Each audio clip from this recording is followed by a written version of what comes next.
opioid overdose, and that subtle change didn't happen on its own. Depending on the day, or the story, or the source, the generic opioid crisis kills 16,000 Americans per year, or 20,000, or 50,000, or 63,000. These numbers float around like they were pulled out of someone's hat or butt, because we've had it pounded into our heads that opioids are all the same and the main source is prescription pain medicine. We've kind of all gone along for the ride on the great opioid crackdown. Got to stop all those opioid deaths. How many is it now? It's 500,000, I think I read. More than gun deaths and car accidents combined. That's the tricky statistic that we've heard over and over. Tonight, we will cut to the chase. Slice through some of the BS, tell you how this got started, where it's headed, and why it should be of interest to you. You know, for all the noise about opioid deaths and ODs and parents abandoning their kids for drugs and people dying in their cars and in the streets and even in their favorite Walmart, dropping dead everywhere. Take all that chatter, all that horrible imagery and misery, and multiply it by 20 or 50 or 100. And that's the number of people who suffer with chronic pain, untreated pain, and undertreated pain. 100 million Americans, 1 in every 3. It means either you live with chronic pain or someone in your immediate family or someone in your immediate circle. And if you're not dealing with pain now, chances are you will be, because the older you get, the more likely it becomes that you will experience long-term chronic pain. It cuts across all socioeconomic lines, men and women, rich and poor, urban and rural, black, white, everything in between. There are a few demographic pockets where it's more concentrated, more pronounced, but it can hit any of us at any time. You know, modern medicine has accomplished some marvelous things. It's helped us live longer, helps us survive cancer and car wrecks, but it doesn't do much for the pain that comes with those injuries, surgeries, diseases. So millions of people live on, but in agony. And now the medicine that works for many of them, that keeps their pain at a tolerable level, is being ripped out of their hands. And the alternatives for them that might work are not covered by insurance. So tonight we'll talk about chronic pain, the $600 billion it costs our economy every year. And we will talk about the serious but much smaller issue of addicts, addiction, and overdoses, and how these two different issues became sort of permanently joined at the hip. Again, wasn't an accident. You know, I recently had a chance to dive into this issue for an investigative series we produced at my day job, KLAS TV. Took us the better part of 8 months of research to put it all together. Did a lot of conversations, interviews, on and off camera. It does take you a while to get your head around this because, you know, like you, I'd been hearing these horror stories about the so-called epidemic over and over, and it eventually sort of occurred to me that this feels more like a PR campaign than a news story. There's a narrative here, and it's being fed daily, nightly, reinforced with this tsunami of statistics that are often bogus or twisted. And the people in my line of work have swallowed it whole, just gulped it right down and asked for more. What they have not asked is, where did these numbers come from? Why don't they add up? Who is responsible for feeding this line of BS to journalists? And most importantly, the question that has not been asked, or at least not asked enough, who benefits? Who benefits from a crackdown on chronic pain patients? Who is the man behind the curtain pulling the levers? Because when something this big is underway, you know it's about money. It most certainly is not about public health. And it has a lot of professionals caught in the middle, doctors, pharmacists, and other healthcare people who want to help. They want to help these chronic pain patients, but they can't. So tonight, we peel back the layers of the onion a bit. Let's see what's inside. I have an astute panel of experts, people who have studied pain and addiction and overdoses, public policy from all angles, including the one voice that has been sort of lost in all the hubbub, namely the chronic pain patient. There are tens of millions of them, but few of our officials seem interested in what they have to say or what this crackdown has done to their lives. Instead of introducing all of them right now at the beginning of the program, we'll do that sequentially as they join us. and I'll try to carve out some time for you to join the conversation at different points during the broadcast tonight. So I know we have a lot of people listening tonight who are not regulars for Coast, but I'm also pretty sure that many of our regular listeners know plenty about chronic pain, because one of the hallmarks of that affliction is that people can't sleep. They hurt too much to sleep, and I suspect that that's why many of you are up late thus night after night. We're glad you're listening for whatever reasons, and promise to do our best to make this worthwhile. My first guest tonight is a physician who became a pain expert, then became a target. His name is Dr. Lynn Webster, and he will be here in just a few minutes.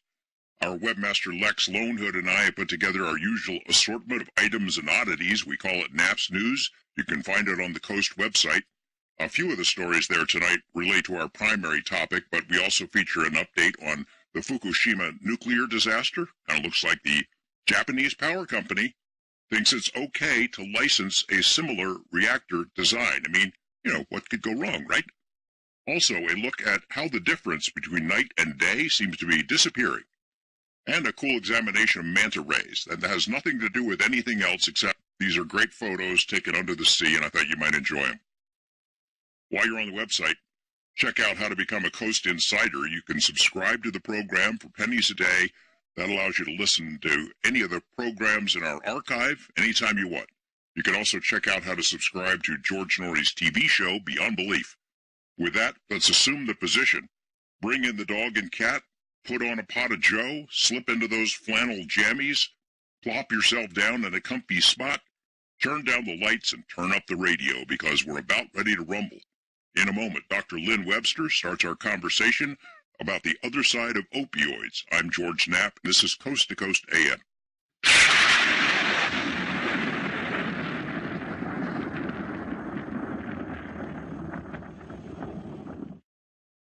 This is Richard Ostro, owner for Carnivora Research International. We're announcing the proof of the efficacy of Carnivora in pets. This double-blind study is in the International Journal of Applied Research of Veterinary Medicine, entitled The Effects of the Administration of Carnivora on Clinical Signs in Cats After the Repeat Challenge with Feline Herpes Virus 1.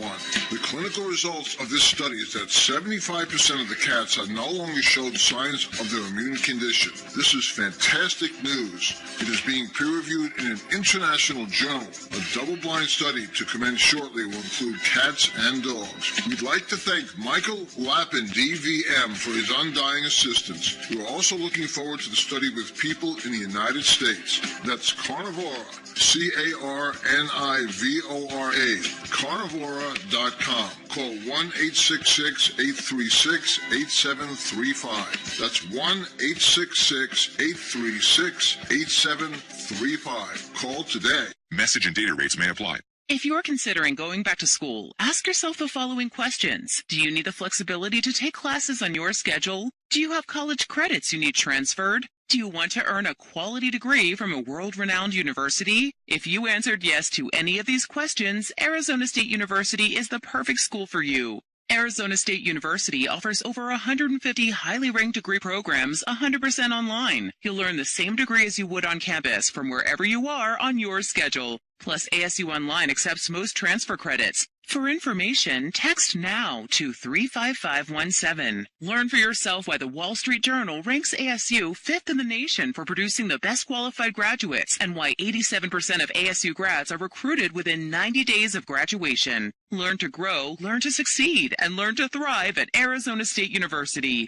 To learn more about ASU online degrees, text NOW to 35517. That's NOW to 35517.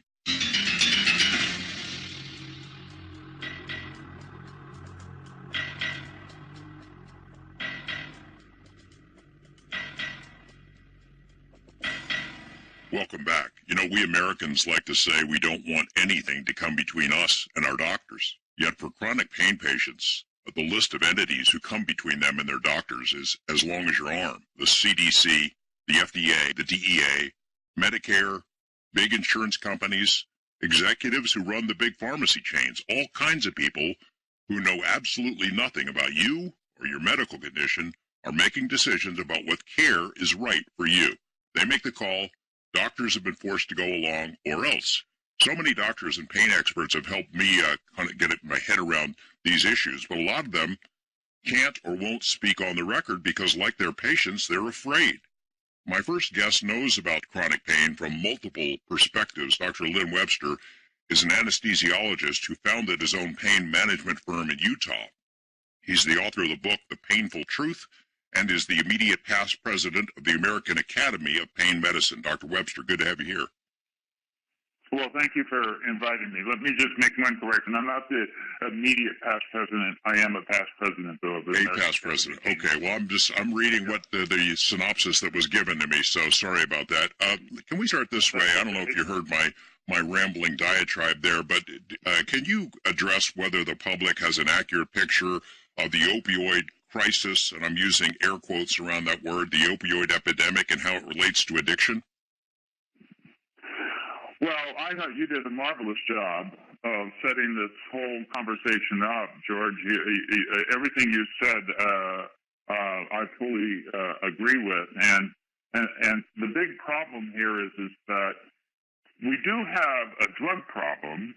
We do have a number of people who are harmed by drugs, but they're not all prescription medications, and that's what most of the media is trying to lead the public to believe, that it's physician-driven, pharma-driven, and that it's all based on prescription drugs.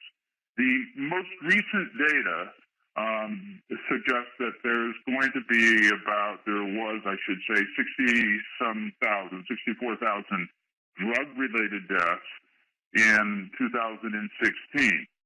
Most of those involve an opioid, but most of those opioids are not prescription opioids. Those are opioids that have been imported, smuggled, brought in from China and from Mexico.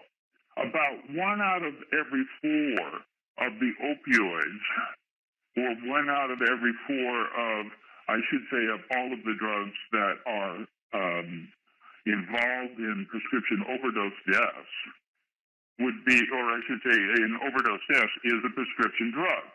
And most of those are not prescribed to an individual. They've been stolen, diverted, somehow somebody has been able to get a hold of it. So, yes, prescription drugs are certainly a component of the problem, but it's the smaller fraction of the overall drug problem in America, but the media is making it sound like it's all about the doctors prescribing prescription drugs in excess, and that is the opioid crisis. You look at the numbers, and the numbers get tossed around. You know, people just like pick them out of a hat or something. They use these generic sort of descriptions and include all opioids, almost like it's on purpose. Do you think it's on purpose, that the lines are being blurred on purpose? I think that sometimes it's not intentional. I think it's a lack of understanding by most of the people. I mean, you pointed this out at the beginning of the show. 5 years ago, people didn't know what an opioid is. I believe that there are people that think benzodiazepines are opioids, or cocaine is an opioid, or methamphetamine is an opioid. It's not. And so I think that I give everyone the benefit of the doubt, particularly in the media, that if you're not a scientist, then it's likely they're conflating all of the drugs that are involved in harm as an opioid, and that's very harmful because it leads to interventions that are harming the people in pain today. Let's talk about pain. You wrote a book about it, The Painful Truth, and you address sources of pain and how common it is. And you say, I think you said somewhere in your book that it's the most common chronic condition in America, bigger than cancer, heart disease, stroke, all of them, including addiction. Correct. It's actually more common than all of those combined. And it will affect most everybody, either directly or indirectly. It is the number one most common public health problem in America, and has been for some time. It's probably going to continue to increase in its prevalence because most people when you are in the 60s, it's 1 out of 2 people in the 60s have chronic pain, whether it is spine-related, back-related, or joint-related. You have a significant disability just because of that. But then there are a lot of other people with chronic pain conditions. It is the most prevalent public health problem in the country. You think about the numbers of people who die from various diseases. I think it's like 16,000, almost 17,000 people in America die every day of heart disease. A similar amount from cancer. The numbers for opioid deaths, actual legal prescriptions, you could count them on your fingers. And yet this is an epidemic. It just feels like a PR campaign to me.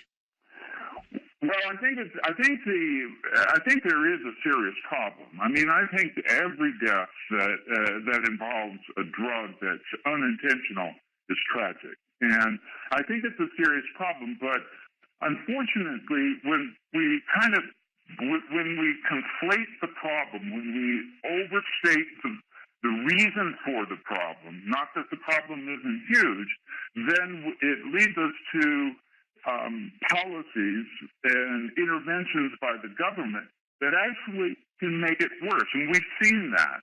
Well, I think that the CDC guidelines, for example, that have been introduced with dose limits are forcing doctors, or at least doctors feel like they need to stop prescribing altogether or reduce the amount of medicine that has been stable and effective for some of the patients for 1-2 decades. But they feel pressured to reduce the amount, and this is leading some people to suffer incredibly, and even a few to probably seek alternative drugs on the street, and the street drugs are the lethal drugs. Those are the ones that are coming from China and from Mexico. Do you have any idea how many of the people who are dying of addictions to those kinds of things, heroin and fentanyl, that we'll get into a little bit later, started on pain meds? They get hooked on pain meds, and then they move on to something else when the doctor cuts them off. That's a really difficult question to answer. I will tell you that there are physicians and there are experts in the field who are going to say most of the current opioid problem is due to first exposure to a prescription drug. I do not believe that is true. I think that most of the people who have an opioid problem had started with something before they were exposed to an opioid. And many of the people who have a problem with that means like marijuana, alcohol, cocaine in their adolescence. It is about the individual more than it is the drug. So they may have transitioned to using a prescription opioid and then later overdosing. But it's about that human nature of wanting to seek a psychoactive substance that is really at risk. Now, some people who have been prescribed an opioid following surgery, following trauma, maybe even for chronic pain, do get into trouble. And that's very unfortunate because it can lead to death. But that's a small percent of, I believe, the overall number who have overdosed. Well, it would be more of an argument for the doctor keeping that patient in his control, or at least under his care so he can monitor it, as opposed to get out of my office, go away. Yeah, I think the policies are perverse right now. The policies are causing more harm than benefit by trying to restrict the prescribing. In many parts of the world where there are people who have substance abuse problems or opioid addictions, they're given opioids. They're not denied the opioid because it's the denying of the opioid with somebody who has an opioid addiction that leads them to behaviors that are very dangerous. Now, I'm not trying to suggest that we have no laws around opioids. I'm just saying that I think that our current approach is not thoughtful and it's not scientifically driven. You are not advocating opioids, and I don't know anybody who'd say that should be a first sort of an option. There are a lot of other kinds of alternative treatments that work for people. There are some people who benefit from opioids even over a long term. I mean, they can stay on the same dose, and it works for them, and the impact on their quality of life is major, right? I mean, you have these several moving stories in your book. Right, that's correct. You know, I'm sometimes, because I'm on this call or on this program with you right now, viewed as a pro-opioid person. I am not pro-opioids. I wish we didn't have to have opioids as we know them today. We need alternatives. We need something safer so that those people who are first exposed that do develop a problem and of addiction or overdose doesn't ever occur. But the problem is, our health insurance companies have not provided coverage to some of the alternatives that we could use today.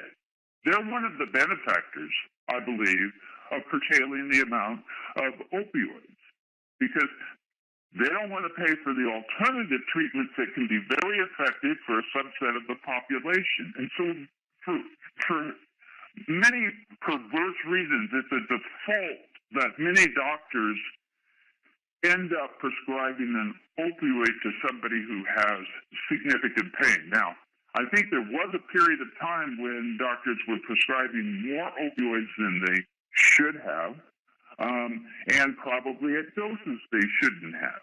It's about also not having the proper education on knowing who is most likely to benefit and who should not receive an opioid because of their risk.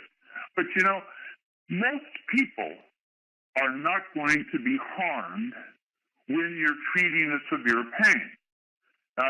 Most people you can manage very well if that is the only treatment option you have. We're talking with Dr. Lynn Webster about opioid issues. He made a reference to what some people call the pill mill era, where these powerful medications were being handed out all over the place. A lot of doctors and pharmacies got involved in it, and it led to some problems. We're going to get into that more in a moment, and then talk to Dr. Webster about his own time sort of in the crosshairs.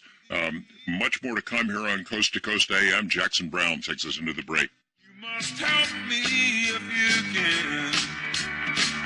Doctor, my eyes, tell me what is wrong. Was I unwise to leave them open for so long?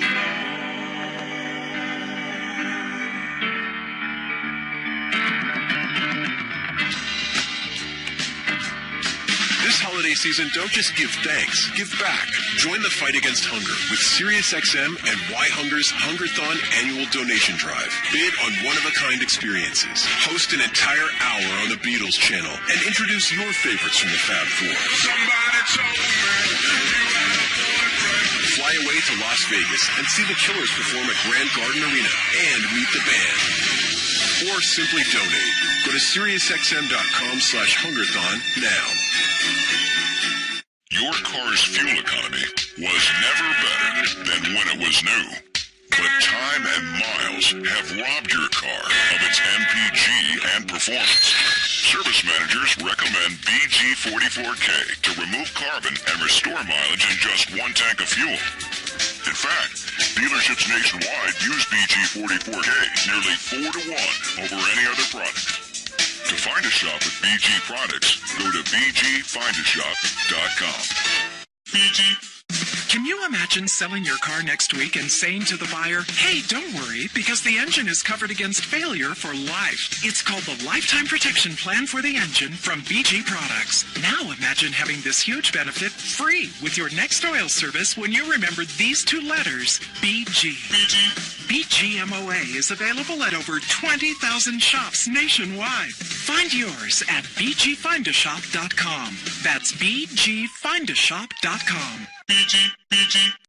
I always knew that online reviews mattered, but I couldn't figure out how to get my customers to leave them. I printed out cards with instructions. I sent them emails. I even personally asked them to leave a review. But but nothing seemed to work.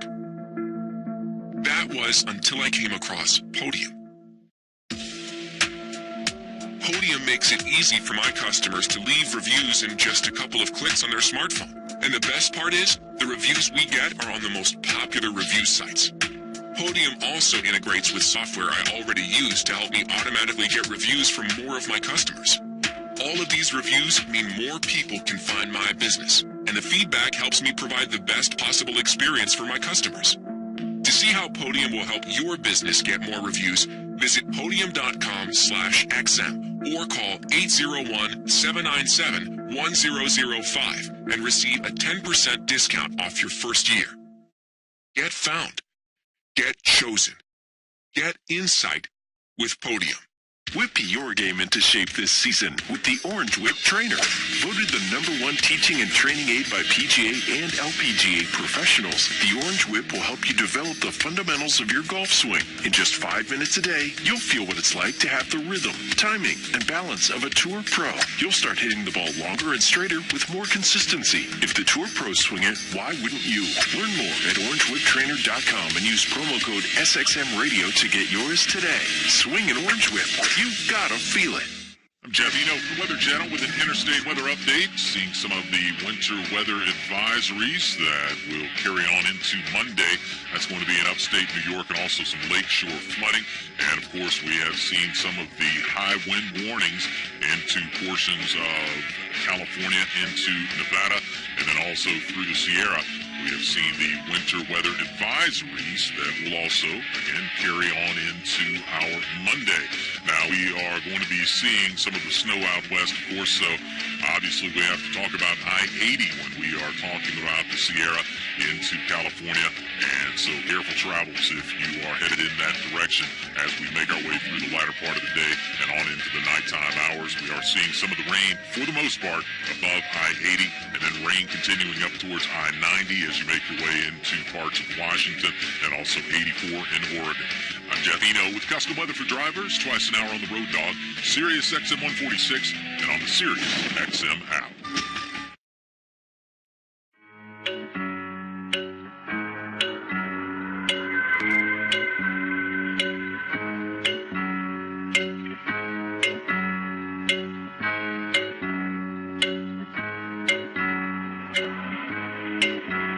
There's a little black spot on the sun today. It's the same old thing as yesterday.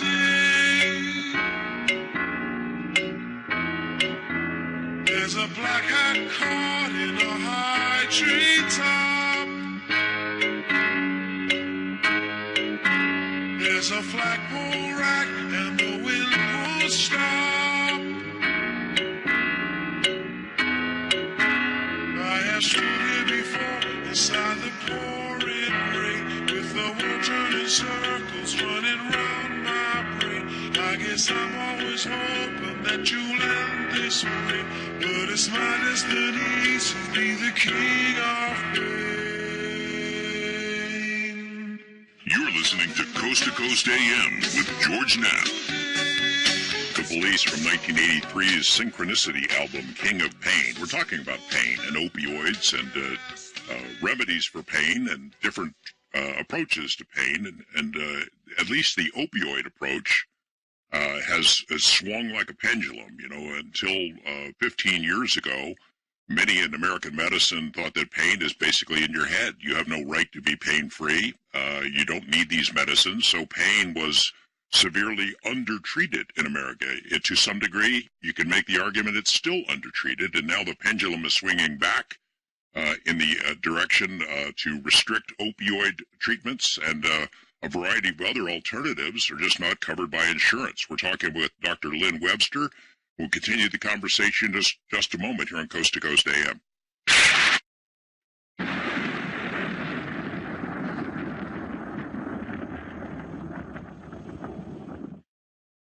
This is Michael Medved. I'm here with Mike Stahl from Health Markets, helping folks find the right Medicare coverage. The news reports say that the rates might be going down. The government projects the cost of Medicare plans will decrease this year, so you have to ask yourself, are you getting the best rate? Health Markets offers a free service with access to thousands of Medicare plans nationwide to help folks maximize their benefits and save money. What is it people need to keep in mind? Enrollment in the right plan is not automatic. With so many Medicare options, it can be confusing. My advice, don't go it alone. Get unbiased help to find a plan that may cost less and cover more with lower co-payments, more choices like dental and vision, and the freedom to choose your doctors. With the enrollment deadline only weeks away, it's important to act now. Our Health Markets Medicare assistance is free. Thanks, Mike. This is Michael Medved for Health Markets. For your free Medicare assistance, call 800-645-4408. That's 800-645-4408. 800-645-4408. Geico presents eyewitness interviews with inanimate objects. This is Belinda Collins, live on the scene of a recent kitchen fire. Here to describe the event, a refrigerator. I was just chilling, keeping some lettuce and dairy products cold, when the toaster starts shooting sparks. Next thing I know, he lit a cabinet on fire. Did you try and stop the flames? I'm a refrigerator, not a fireman. Your refrigerator can't help with a kitchen fire, but the Geico Insurance Agency can help you get covered for personal property damage. Go to geico.com to see how affordable renter's insurance can be. Epigenetics and the sins of the father. GodSaidMansaid.com. U.S. colleges, new mental institutions. Close Satan's secret door. GodSaidMansaid.com. Mummies and the sons of Ham. Alcohol and Christians. Geologists say yes to crucifixion. GodSaidMansaid.com. Which religion? Which Bible? Quantum physics to Adam's rib. Hours of text and streaming audio. GodSaidMansaid.com.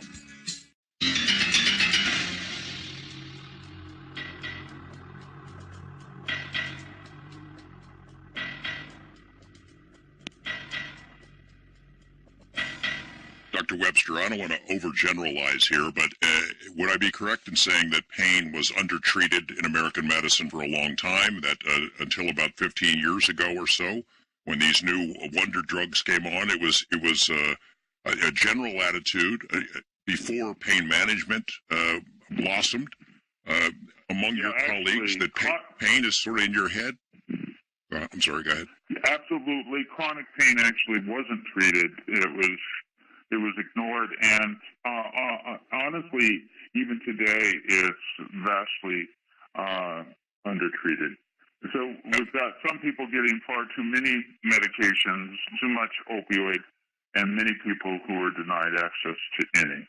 So it's a difficult place today if you are a person in pain. You have your colleagues, some of your colleagues, who still think it's just a symptom of some other condition, and that it's all in your head. Yes, there are still physicians, neuroscientists, fewer neuroscientists, but there are some physicians who think that pain is something that you can manage with behavioral treatment. And if you just have a strong enough will, then you can overcome all pain, which is really very crazy thinking. That's ridiculous. I mentioned about what I call the pill mill era, when mistakes clearly were made and these medicines were way too available. Florida comes to mind, where a lot of these operations popped up. You opened a pain clinic in Utah, and you did a lot of good for a lot of patients. But soon you came into the crosshairs of the DEA. What happened? Well, we had about 8 providers in our clinic for quite some time, and we were seeing, thousands of patients over a period of time. And we only received patients who had been referred to us. Most of them had failed to get adequate relief after many years of treatment with other physicians. Most of them had had back operations, multiple back operations. So very difficult nerve type pain. So it was a challenge for us to treat this population. Many of them were on high doses of opioids. Some were not on opioids at all. Some developed problems with the opioids, and we would discharge them from our practice, and because we couldn't trust them, and perhaps they were the type of people that were just looking for the drugs for the wrong reason. So eventually the DEA decided that they needed to come into our office and obtain records, and so they obtained a subpoena into our records, came to our office, and essentially raided our clinic and obtained our records and held them for 4 years. So they came in August of 2010, and it was 4 years after that when we finally received a letter from the U.S. Attorney that they were not going to pursue any legal action towards me. In the meantime, I mean, there's a cloud over your head. It had profound effects on your life. I'm sure there were news stories in your home state. It looked like you're a criminal, and eventually they decide, we're not going to charge you. It's sort of like what happened earlier this month to a colleague of yours, somebody you know, Dr. Forrest Tennant in Southern California. He only deals with these 150 patients who are extreme cases, does a lot of research. DEA comes in and says, basically, you can't possibly be giving these people this amount of medicine. It would kill them, kind of a thing.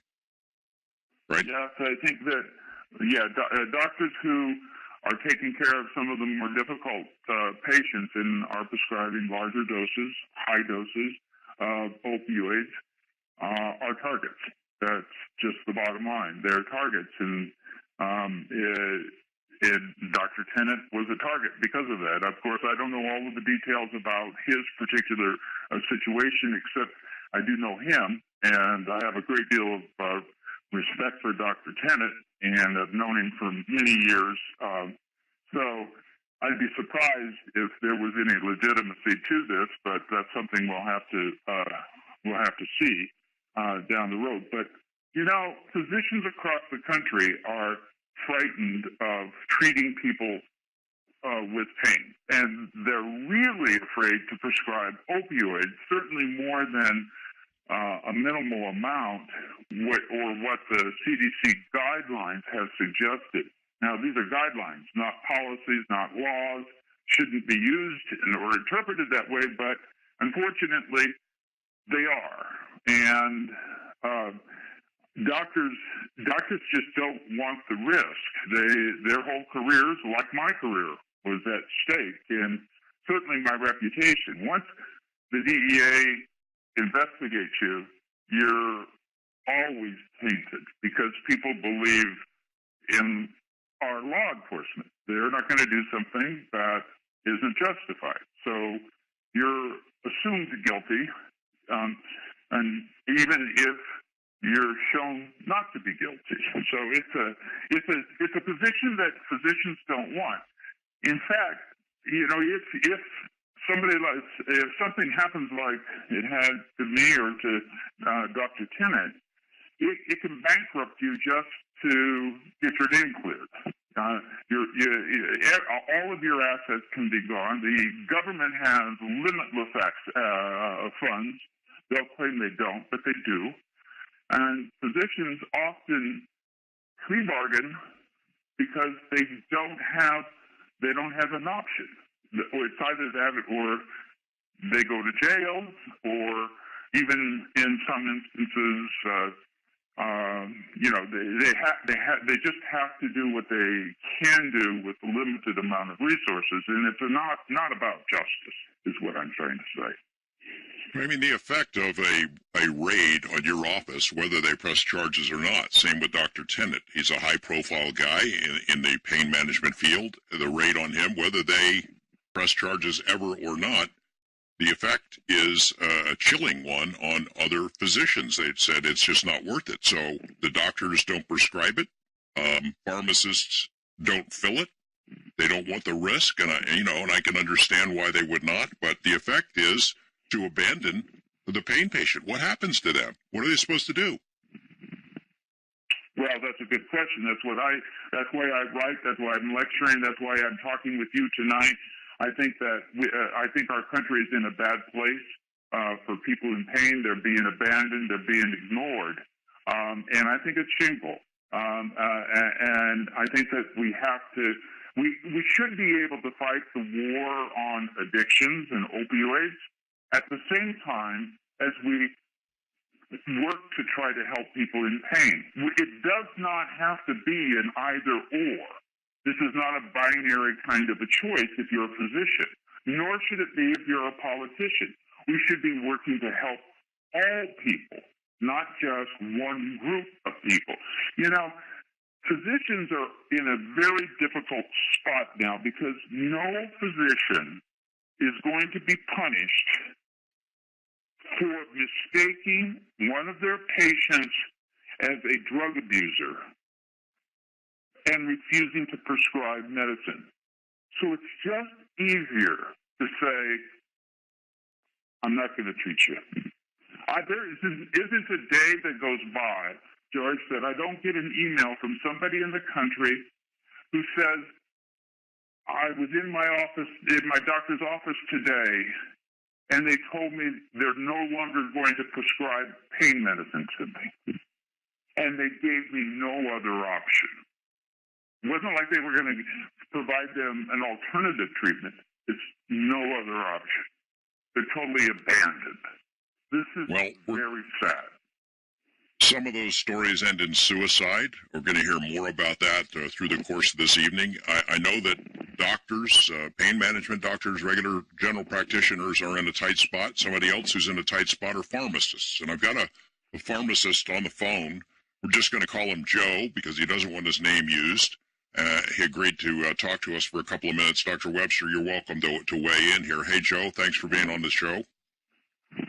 Hi, George. How are you? We're talking about doctors being in kind of a tight spot with these opioid issues. I would guess the same is true for pharmacists. I know you see people come in all the time. You know there are legitimate pain patients who are maybe being underserved. Yet you also know there are addicts who are coming into your pharmacy and trying to get drugs, right? It's tough, but I'll tell you this. A couple years back in the pharmacy that I currently work at, we did a lot of pain medicine. And we tried to help everybody out with whatever they needed, strengths, quantities, but it backfired on us big time. And the biggest problem here is the DEA and your state's Board of Pharmacy. The Board of Pharmacy likes to get involved with your quantities and your patients. So every time somebody comes to fill a medication, we have to run a background check on that patient, see how many doctors they went to, see how many different drugs they're on. And most of the time, if they're on, let's say, over 6 different medications or controlled substances,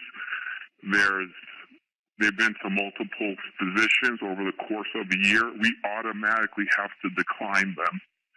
And it could be the same practice site, but they went to 6 physicians in that same practice site, and now they're targeted because they have been to too many prescribers. So we have to turn those patients away. There is profiling of patients too, right?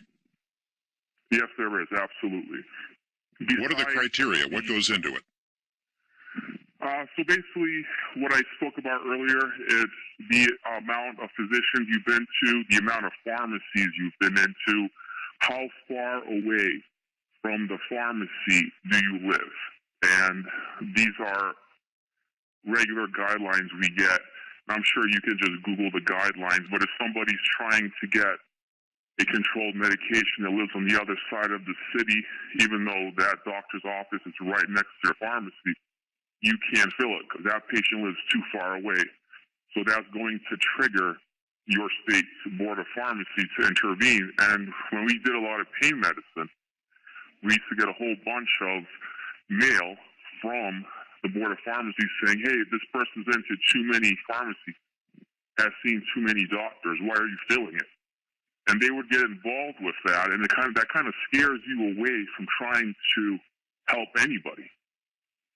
sometimes the pharmacist will look at a prescription, the doctor has recommended it, and you guys overrule it. I mean, you can say, no, we're not going to do that. Either you get a bad vibe from the patient, or it fits a profile point, or you just don't think they look sick enough or in pain enough. I mean, you can just say no. That right? happens quite a bit. That happens quite a bit. There's a lot of people that do come in, and, you can't see pain, but when we did a lot of pain medicine a couple years back, we also got robbed quite a bit.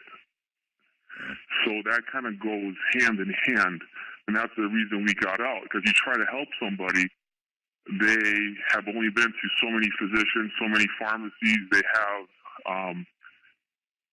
a legitimate case, because I'm required to speak to the physician as far as why they're being prescribed this quantity for this many days.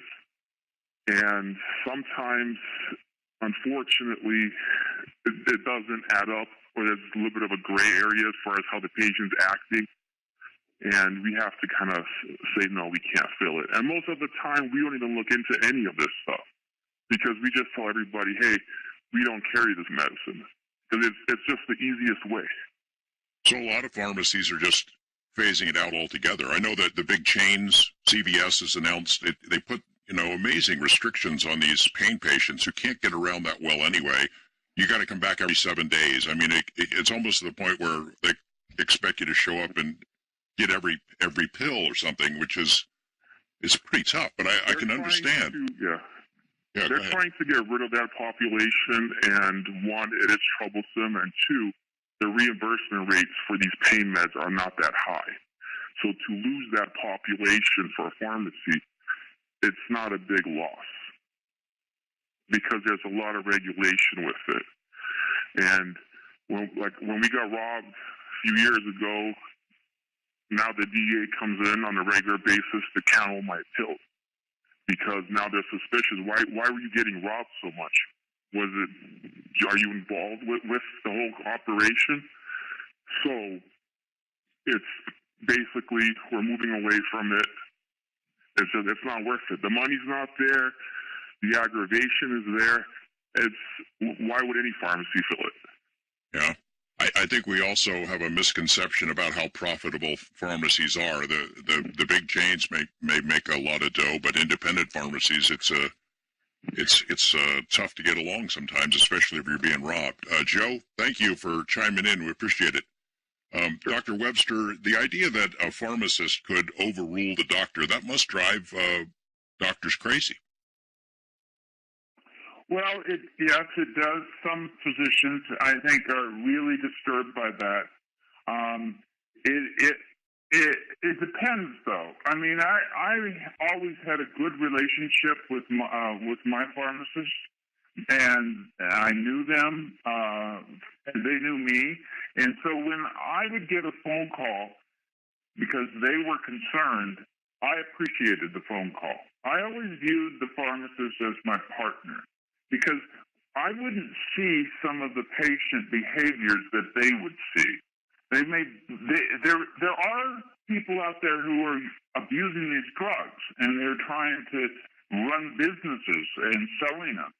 So it's very difficult for a doctor to really see everything. And so it's nice to have a good relationship with a pharmacist, but I'll tell you, it works the other way too. I mean, if you know your patient and there's some policy with CVS or some other major chain, then you're concerned. You're always going to be concerned that they're overriding what you know is appropriate, because you've got the medical records. When you think about opioids, they're cheap. Compared to alternatives, people would take them instead of surgery in some cases in underserved parts of the country. Why do you suppose the insurance companies, pharmacy chains don't want to cover that stuff anymore? They just and are just pushing these people out. And maybe we've got like a minute left, so maybe you could wrap that up in sort of a larger question of what the future holds, where you think it's heading. I'm not very optimistic about the treatment of pain in the near future, but the long term, they're going to be safer, more effective medications. That's what I do today. I do research in trying to find non-addictive types of strong painkillers, and I would see in a few years we're going to have those available, and that's, I think, the hope for people in pain. But the insurance companies are going to have to pay for them. And that includes like government programs, Medicare, which is also imposing new restrictions, right? Yes, the government actually is responsible for about 50% of all of our health care.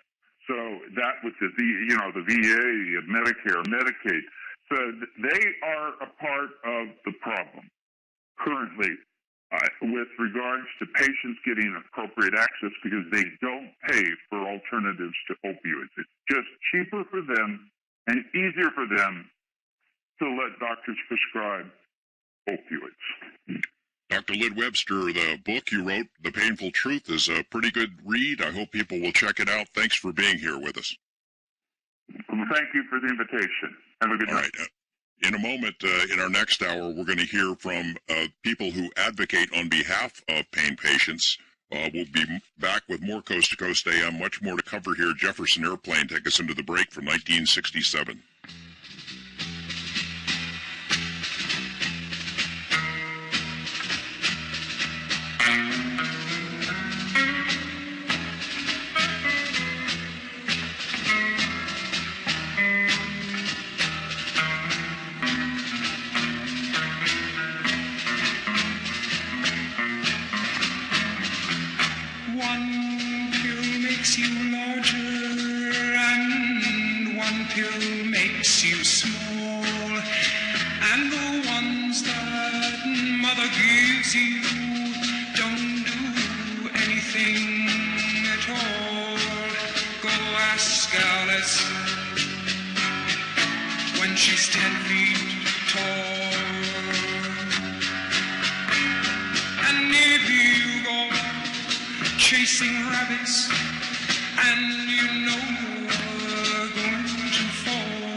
President of Creek Carrier Corporation. At Creek Carrier and Schaefer Trucking, we believe that drivers deserve more. That's why, effective January 1, Creek Carrier and Schaefer are increasing pay for our over-the-road fleets and many of our regional and dedicated drivers. Our OTR drivers will start out earning 47 to 53 cents per practical mile, and with profit sharing, the top 50% of our drivers will now average over $73,000 per year. We believe you deserve more out of your career. Visit creekcarrierjobs.com to apply now. When you have sleep apnea, traveling can be a real drag because you have to drag your big, bulky home CPAP device with you everywhere you go. But not anymore. Now you can travel easily and sleep comfortably anywhere thanks to Transcend, the world's very first mini CPAP. And right now, you can try Transcend absolutely risk-free for 10 restful nights. So call now. 1-800-900-8313.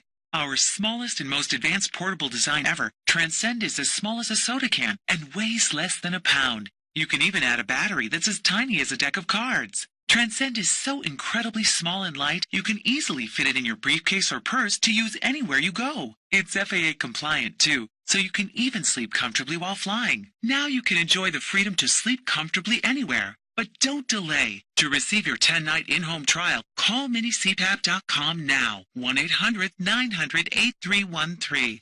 Again, that's 1-800-900-8313. Some truck drivers prefer shorter routes. Some drivers prefer to go the distance. But more drivers prefer pre-pass. It's the hands-free, distraction-free solution to waystation and tolling bypass that keeps qualified trucks on the move. In fact, pre-pass drivers are pulled in for inspection less than with any other service. Don't just take our word for it. Try pre-pass today and enjoy your first month of service free. Call 888-559-PASS and mention promo code ROADDOG. That's 888-559-PASS or visit prepass.com/RoadDog. Stay safe out there.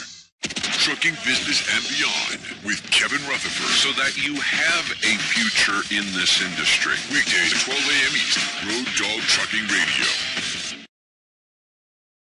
Road Dog Trucking News with Mark Willis. Drivers know after its debut last week, we now have a price for Tesla's all-electric freight truck. The company now says that Tesla Semi expected to sell for about $150,000 with a 300-mile range and $180,000 with 500 miles of range. Those prices are tentative or substantially below expectations and would make the Tesla Semi instantly competitive with the diesel-burning freight trucks. Now, according to an analysis by The Verge, an average Class A truck costs about $120,000. That conventional truck burns about $70,000 of diesel fuel per year, costing about 54 cents a mile. Now, by contrast, the Tesla Semi will consume less than 2 kilowatts of electricity per mile, or about 26 cents based on the average cost of electricity. I'm Mark Willis of the Road Dog.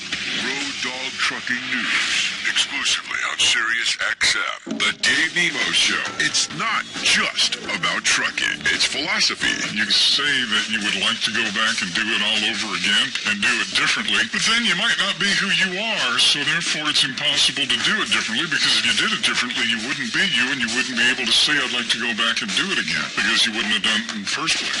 Right.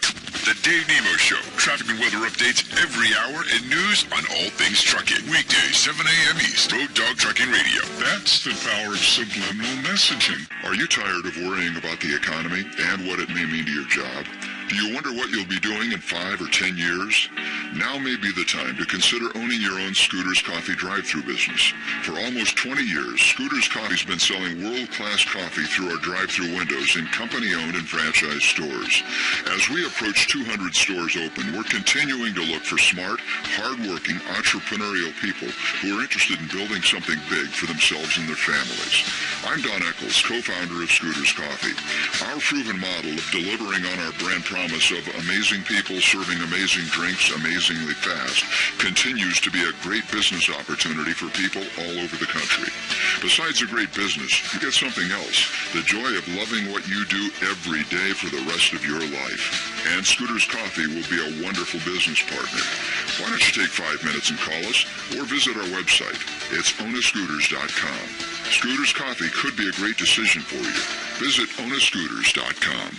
Have you still not refinanced your mortgage? Well, soon you may be kicking yourself in the head. Hi, I'm Wesley Hogan with Westland Financial, and interest rates have gone up recently and will continue to rise, but they're still at historical lows. So don't delay. Let us lower your monthly payment, consolidate a first and second, pay off other debt, or drop you into a 15-year loan with no closing costs. That's right. Nothing's rolled into your loan. We'll pay for your appraisal, title, underwriting, settlement fee, everything. Do not miss out on this historic opportunity. Whether to purchase or refinance, you'll pay no closing costs. You won't spend a dime. Think about it. All it takes is a 5-minute phone call to find out how we can save you hundreds or even thousands of dollars a year. And by the way, Westland Financial now is proud to offer reverse mortgages for our clients over 62. So call us. The only way you can lose money is not to call Westland Financial. Call 888-615-3669. 888-615-3669. 888-615-3669. Lennox Financial Mortgage Corp. DBA Westland. NMLS number 3304. Not all loans apply. Equal housing lender. Policies issued by American General Life Insurance Company, Houston, Texas. Not available in all states. For details, visit AIGdirect.com. Do you have a family? Would you like to help make sure they'll be taken care of if anything were to happen to you? If you answered yes, you probably need life insurance. Now, do you think life insurance is expensive? If you answered yes to that too, you definitely need to give AIG Direct a call. We could find you a $250,000 policy for just $14 a month, which means you could save hundreds of dollars a year. Call us now for a free, no-obligation quote. 1-800-700-9920. Since 1995, we've helped millions of people find out if they could save up to 70% on their term life insurance. See how affordably we can help you protect your family. Call AIG Direct now for your free quote. 1-800-700-9920. You could save up to 70%. That's 1-800-700-9920. 1-800-700-9920. The road to success is waiting for you at Landstar, the leading company for owner-operators for more than 20 years. At Landstar, it's always your truck and your choice of the loads you want to haul, and the decisions on where to run is up to you. Landstar also offers unparalleled team support and benefits, including percentage pay, fuel and tire discounts, appreciation days, and more. Keep moving forward on the road to success with Landstar. Visit them online at leasetolandstar.com. Jeff Eno from the Weather Channel with an interstate weather update, and areas west Sierra seeing some winter weather advisories. We'll carry those into Monday. Also some high wind warnings, northeastern California, parts of western Nevada, and into southern Oregon. Also some wind issues into portions of Montana and Wyoming. Into western New York, some lakeshore flooding and also winter weather advisories, and we have seen some snow up towards I-95. A little bit of rain also mixing in there into the northeast. And as we make our way into areas around I-87, I-89, also seeing some of the snow into that part of the country, into the northeast. 91 may see a little slick weather also as we make our way throughout our Sunday. Spotty snow showers also kind of east of I-81.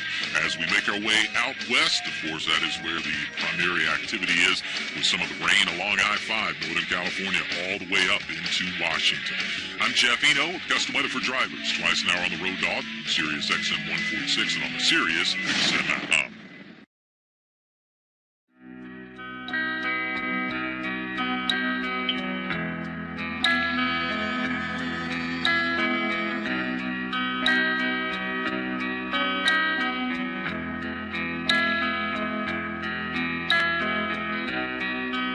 When your day is long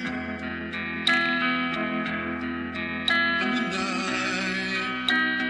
night is yours alone, when you're sure you've had enough of this life, hang on.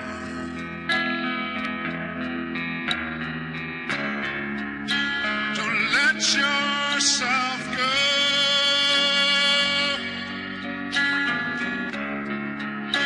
'Cause everybody cries, and everybody hurts sometimes. You're listening to Coast AM with George Knapp. From 1992, REM, Everybody Hurts, brings us back into the program. As we heard earlier, there's about 100 million Americans who deal with chronic pain. And for a small group of those, opioids are kind of a last resort. Long term, they work, they relieve pain, give a quality of life, allow these people to go shopping, go to work, support themselves, play with their kids, go on walks. Without the medication, their lives change drastically. In this hour, we're going to hear some of the impact on people after opioids are taken away from them, and get into a little bit more of the driving forces behind the crackdown. Our first guest, coming up in just a moment, Dr. Josh Bloom, has worked inside the pharmaceutical industry as a researcher, and now is with a public interest group that we're going to hear about in just a moment. Stick around. Coast to Coast AM, more to come.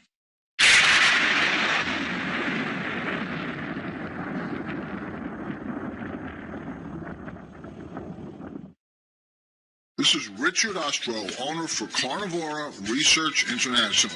We're announcing the proof of the efficacy of Carnivora in pets. This double-blind study is in the International Journal of Applied Research of Veterinary Medicine entitled The Effects of the Administration of Carnivora on Clinical Signs in Cats after the repeat challenge with feline herpes virus 1.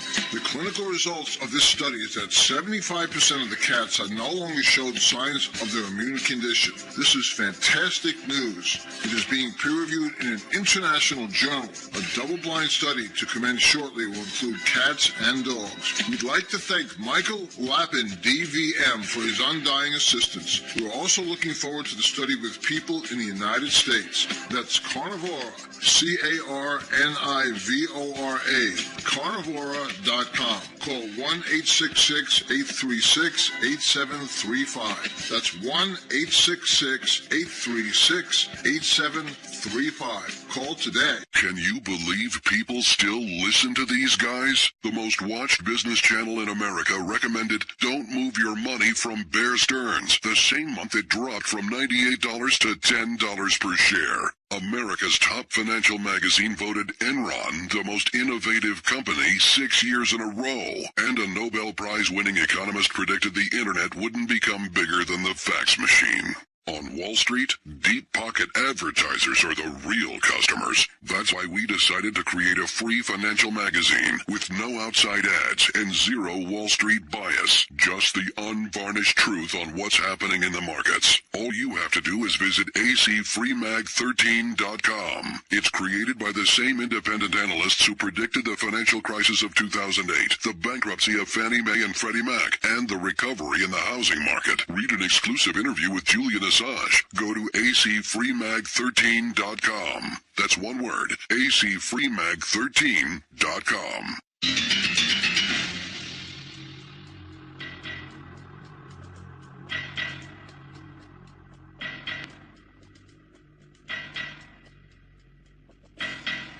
Welcome back. Dr. Josh Bloom earned a Ph.D. in organic chemistry from the University of Virginia, followed by postdoctoral training at the University of Pennsylvania. He worked for more than 2 decades in the discovery of new drugs. He's the author of 25 patents, has 35 academic papers, gives a lot of invited lectures about how the pharmaceutical industry really works, currently with the American Council on Science and Health. Josh, welcome to the program. Good morning, George. I saw an article you wrote a year ago, November 2016, and the title was, Have Opioid Restrictions Made Things Better or Worse? From the vantage point of a year later, what do you say now? You could see this coming about 4 years ago when I wrote my first op-ed on it for the New York Post, which was December in 2013. And at that time, there was a move to further restrict Vicodin, which is weaker than Percocet. So Percocet was Schedule 2, which is the highest level of restriction. Vicodin's a little weaker, and they had it at 3, and it was so your doctor could call in prescriptions, etc. So that all started to go away, and I didn't like the way things were going right there. And it just seemed obvious that there's going to be a war on pain patients coming up. And 4 years later, we're seeing it, and it's worse than I ever imagined. The kinds of stories that I hear, and we'll get into more of them later, but are just, they break your heart. And I'm sure you hear the same thing. I've been reading your stuff for a long time. It's helped me learn about these issues, and it's amazing that doctors, pharmacists, the industry in general could just turn these people away.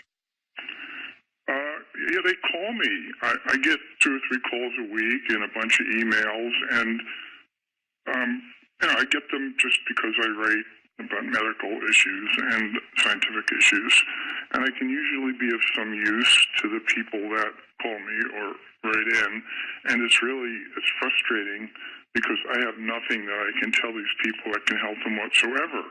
And your typical person is somebody who's been on painkillers for crushed spine or some degenerative disease for 10 years, and they're taking him off or knocking his dose down. How am I going to get through this? And I have to say, I don't know.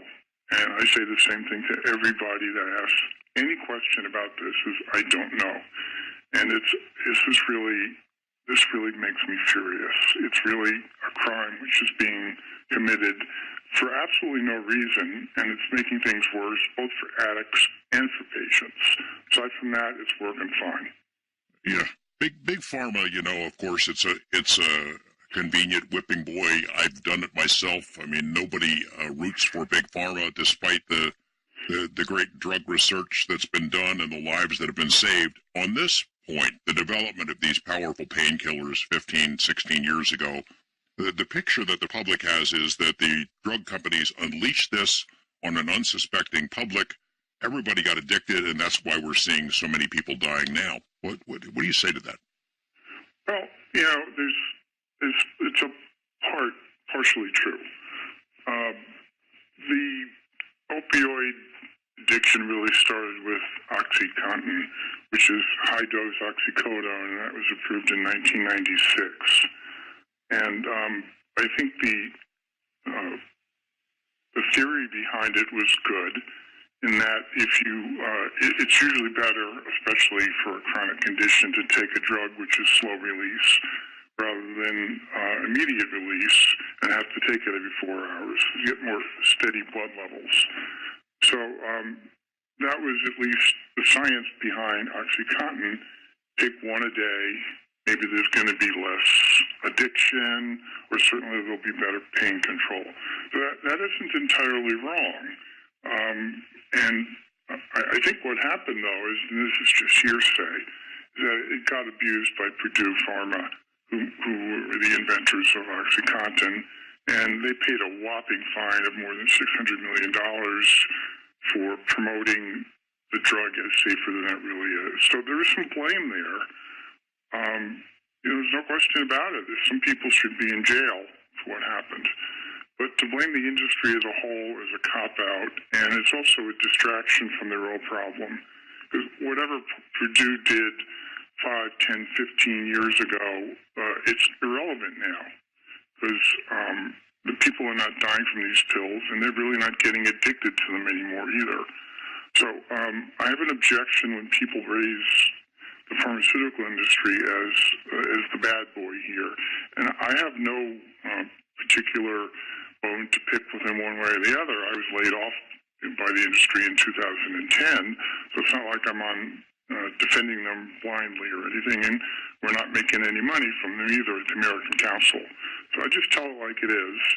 And there was some blame, but I think it was only a very small part of what's going on today. It's also true that these drugs helped millions of people. I mean, they changed their lives. For sure.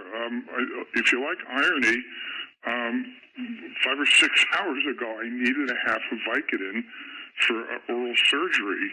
And I'm thinking, wouldn't it be hysterical if I got on the show and was too stoned to talk about the science because of the Vicodin? But fortunately, it wore off and it wasn't all that bad. But yes, pain control is a big, big problem. And I've written that heroin and aspirin were both invented in the late 1890s. And what do we use now? We use heroin and aspirin in different forms. So the opiates are heroin, the NSAIDs are aspirin. So there really hasn't been a whole lot of progress in 125 years. So it's just one of those unmet medical needs. So you come down to the choice, what's worse, living in terrible pain or drugs that aren't really wonderful? And the answer is you have to make people comfortable. It's more important, and it's more important than worrying about other people getting addicted to it. And this is where I really have a problem with the strategy that's going on in the United States today. There was a 75-year-old woman I knew who was dying of cancer not too long ago. Her doctors are balking at giving her pain medication because they don't want her to become addicted, which has struck me as ridiculous.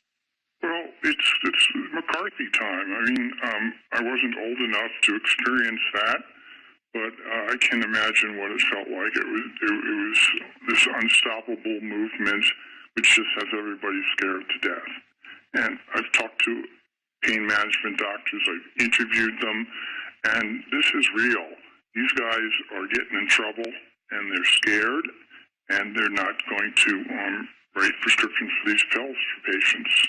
Sometimes some of them are pain management specialists in particular, just getting out of the business entirely. Their job is to give opioids to patients because in most cases, for severe pain, nothing else works. We haven't really got into the discussing the CDC's role in this. I was going to do that probably in the next hour, at least concentrate it there. But the Centers for Disease Control issued some guidelines in March of 2016. You wrote about it. One of the phrases I'm trying to remember, you quoted somebody in one of the articles you wrote that compared it to the language of an extortionist, what the CDC did. Do you think it was on purpose? I can't read minds, but everything I've seen since then would lead me to believe that there's something that just doesn't smell right here. There's a lot of funny language, phony statistics, or twisted statistics, and half-truths that people who are involved with the CDC, and I'm talking about PROP, the Physicians for Responsible Opioid Prescribing, I don't like the way they're reporting this because it's wrong. And the thing I really did most was just to dig into the studies and the statistics that they cite. And almost everything that they say, it's just incorrect. It's not supported by the evidence. It seems like trickery to me. I don't want to go any further than that. The effect has been CDC issues voluntary guidelines. I'm using air quotes around that. And, big air quotes. A lot of people think that they know that they're going to be taken at their word, that states are going to go ahead and adopt it because they don't know a way out of this opioid thing. Politicians will jump on this. They love to be seen as drug warriors fighting down on an evil scourge of drug abuse, which, how well that's worked over the years.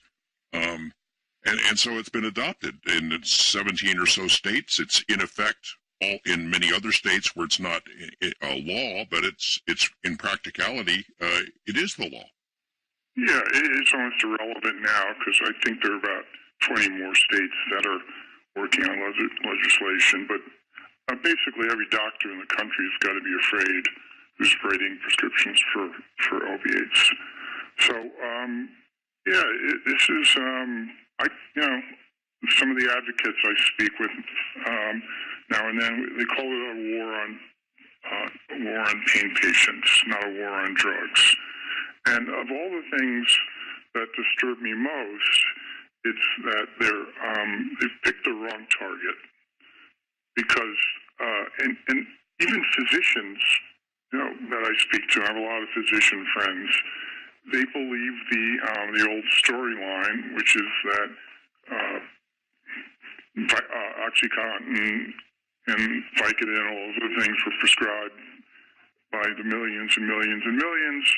People got hooked on them, and then they've moved on to heroin, and heroin turned into fentanyl. Well, that's nonsense.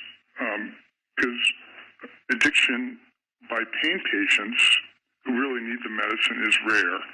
And depending on the studies you look at, somewhere between 0.2 and 10% usually comes in around 1, if I had to just take a guess. So assuming 1 is correct, for 100 patients, for 100 addiction cases of opioids, 99 of them started recreationally. So I don't understand why we're making any effort to cut back on prescriptions to people who weren't getting addicted in the first place. Yeah, it's like, okay, Mexico just attacked us, let's invade North Korea. Pretty much, yeah. It's just insanity. I've been writing forever that the CDC was solving the wrong problem. But it's actually worse than that because they're creating a worse problem for pain patients, but also for drug addicts. Because once pills became scarce and OxyContin use really slowed down in 2010, I guess I should back up. It's important that at that point the company was able to come up with an abuse-resistant formula that you couldn't grind the pill up anymore and snort it or smoke it, and it just turned into a gum. So at that point, everybody just stopped using it, and you could see the heroin shoot up immediately as soon as that drug came out. So, in fact, it was the scarcity of pills that caused the heroin surge. And then in 2014 or so, then fentanyl began to come into this country. And that's why people really started dying, because there's never been a drug like fentanyl before. It's nothing like we've ever seen. Well, I know here in Nevada, it hasn't really hit. It's coming. I mean, it's here and there. It's arrived. But, the prescription opioids have decreased in our state every year since 2011. And then after 2016, I don't even know what the numbers are. But heroin deaths have spiked, have gone up every year since then. That's not a coincidence. In fact, one of the pieces I wrote had statistics from across the United States. And I think from about 2010 on, the number of pill-related deaths, and I'd like to talk about that in a little more detail later, because that isn't what it seems either, they've held steady despite all the pressure that's been put on doctors and patients. But the number of overdose deaths has gone up since 2010, and it's all because of injectables. So how's that working out? Not so well. I can remember the same sort of argument being made about marijuana back when I was a kid, how it's a gateway drug, and if you smoke marijuana, it leads to heroin. I suspect that it's more related to the individual addictive personality than it is to the substance that you start on. I would argue that the marijuana-heroin connection is stronger than the pain patient heroin connection, because a certain number of people that smoke marijuana are going to go on to harder drugs, and it's not a subject I have these statistics about. But very, very few pain patients are ever going to. So that's the irony here, that taking these pills away from pain patients and taking them out of the general population where they've been sold by street dealers is actually making people die from fentanyl, and that's cause and effect. There's no question in my mind that, of course, it will never get done, but if you flooded the streets back with the pills again, people would live more. There would be fewer overdoses. Now, of course, that's ridiculous. It's never going to happen. But the killer here is fentanyl and some of its chemical cousins. Because these, anything that makes heroin and morphine look weak, that's a monster. And these drugs are absolute monsters, and there's never been anything like this in the history of the earth before. Do you have some solid numbers on the for pill deaths? Because they're hard to come by. Well, they're hard to come by, and I think they're disguised also. And, one of my pieces I exposed a lot of the lies that were coming out of the anti-opioid people. So the best I can tell is the number from all opioid deaths is about 30,000. So you're thinking, whoa, wait a minute. It just came out as 64,000 people died from overdoses. Well, that's a trick. That was 64,000 deaths from all types of drugs and all overdoses. So it could be aspirin, it could be Tylenol, blood thinners. So right away, when they throw the 64,000 number in, that's a big lie right there. So let's say it's about 30 is attributed to the pills. But you look more carefully, and then you see that about half that time, you're seeing other drugs involved, like Valium, benzodiazepines, and alcohol. So if you do the math and you throw out all of the cofactors that go along with the pills, my best guess is that it's about 5,000, maybe 10,000 people dying from Vicodin and Percocets every year, which is about the same number as people are dying in bicycle accidents. And this is what people are getting hysterical about, 5,000 deaths a year. That's an estimate, but it's a good estimate. We heard Dr. Webster in the last segment talk about research. He's hoping that Big Pharma comes up with some kind of an alternative to opioids. You've worked in the industry. How hopeful are you, and what does it mean for the people who need it now? I'm not terribly hopeful. Keep in mind, I did not work in this area at all, so I haven't followed carefully what's going on, except just any more than any other journalist. I have no inside information about what's going on in pain research. I think it's a very difficult problem. Some diseases just don't yield to all the money in the world that you throw at them. And cancer, Alzheimer's, Parkinson's disease, there's been enormous amounts of money spent on research and in some cases very little comes out of it. So you can't force science to work just because you fund it. It's a difficult problem, and you got 125 years of failures to come up with non-addicting, strong pain pills. So I wish them all the best, and there may be things going on that we don't know about. But it would be an incredible advance to really get a pain pill that didn't have all the side effects and deficiencies of the opioids and its alternatives. Josh Bloom, thanks very much. We've got the links to your articles from the American Council on Science and Health, and I really appreciate the stuff that you've written over the years. Hope to have you back again. Great. Thanks very much, George. Thank you. Coming up in a moment, we'll talk to a pain patient and pain advocate who's been around the block on these issues and lived it personally. Much more to come here on Coast to Coast AM. Beatles take us into the break.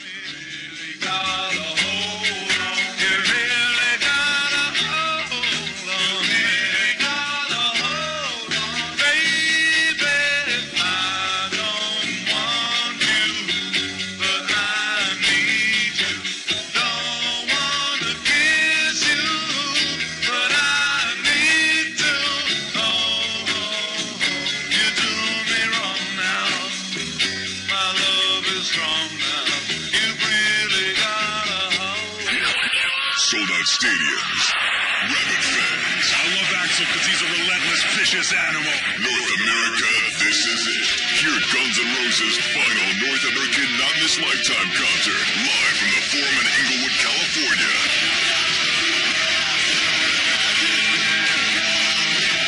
Wednesday, 10:30 p.m. Eastern, 7:30 Pacific. Exclusively on Classic Rewind, Channel 25. Tell your GNR friends and family to subscribe now to hear Guns N' Roses live. Message and data rates may apply. Guys, this may be the last time you ever have to think about hair loss. Because I'm telling you, Bosley is the real deal. They're giving men their hair back permanently. Their real hair. All it takes to get started on the hair gain train is a single text message. You get an absolutely free information kit and a free gift card when you text KIT66 to 85850. Check them out now. Bosley will show you for free how great your hair could look. Dude, this isn't your dad's hair loss treatment. People all over the country trust Bosley because they're America's #1 hair restoration expert, ahead of the curve with the latest technology. And the best part, Bosley's solution is permanent. You're going to love what they'll do for your hair. So drop what you're doing long enough to send a text. Get your free information kit and gift card for $250 off by texting KIT66 to 85850. Don't forget, that's KIT 66 to 85850. Hi, this is Dan Workman with Landstar. Owner-operators, are you on the road to success? Hello, this message is from Landstar. Are you being notified when the load you want is available? Landstar's Load Alert system allows you to create profiles of your favorite freight lanes. The following load is available. Origin, Chicago, Illinois. Destination, Grand Prairie, Texas. Load Alerts notifies you with a phone call or an email when freight matching your profile is available. With Landstar's Load Alerts, you have the freedom to plan ahead without worrying about where your next load is coming from. You have the freedom to run when you want, where you want, and haul the loads you want. Contact Landstar today and get started on the road to success. Visit us at leasetolandstar.com. Call 877-472-0099, 877-472-0099, or visit us at leasetolandstar.com. leasetolandstar.com. Have you still not refinanced your mortgage? Well, soon you may be kicking yourself in the head. Hi, I'm Wesley Hogan with Westland Financial, and interest rates have gone up recently, but they're still at historical lows. So don't delay. Let us lower your monthly payment, consolidate a first and second, pay off other debt, or drop you into a 15-year loan with no closing costs. Think about it. All it takes is a 5-minute phone call to find out how we can save you hundreds or even thousands of dollars a year. Call Westland Financial at 888-615-3669. 888-615-3669. Lennox Financial Mortgage Corp. DBA Westland NMLS number 3304. Not all loans apply. Equal housing lender. I'm Jeff Eno from the Weather Channel with an interstate weather update. Seeing some of the winter weather advisories that will carry on into Monday. That's going to be in upstate New York and also some lakeshore flooding. And, of course, we have seen some of the high wind warnings into portions of California, into Nevada, and then also through the Sierra.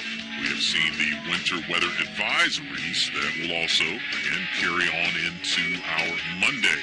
Now, we are going to be seeing some of the snow out west, of course, so obviously we have to talk about I-80 when we are talking about the Sierra into California, and so careful travels if you are headed in that direction as we make our way through the latter part of the day and on into the nighttime hours. We are seeing some of the rain, for the most part, above I-80, and then rain continuing up towards I-90 as you make your way into parts of Washington and also 84 in Oregon. I'm Jeff Eno with custom weather for drivers, twice an hour on the road dog, Sirius XM 146, and on the Sirius XM app.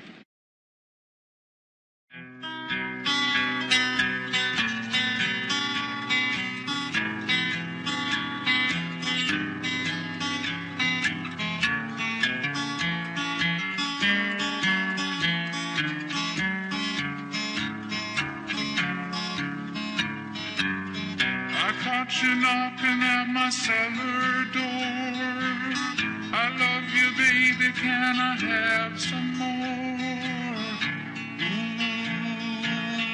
Ooh, the damage done. I hit the city and I lost my band. I watched the needle take another man. Gone, gone, the damage done.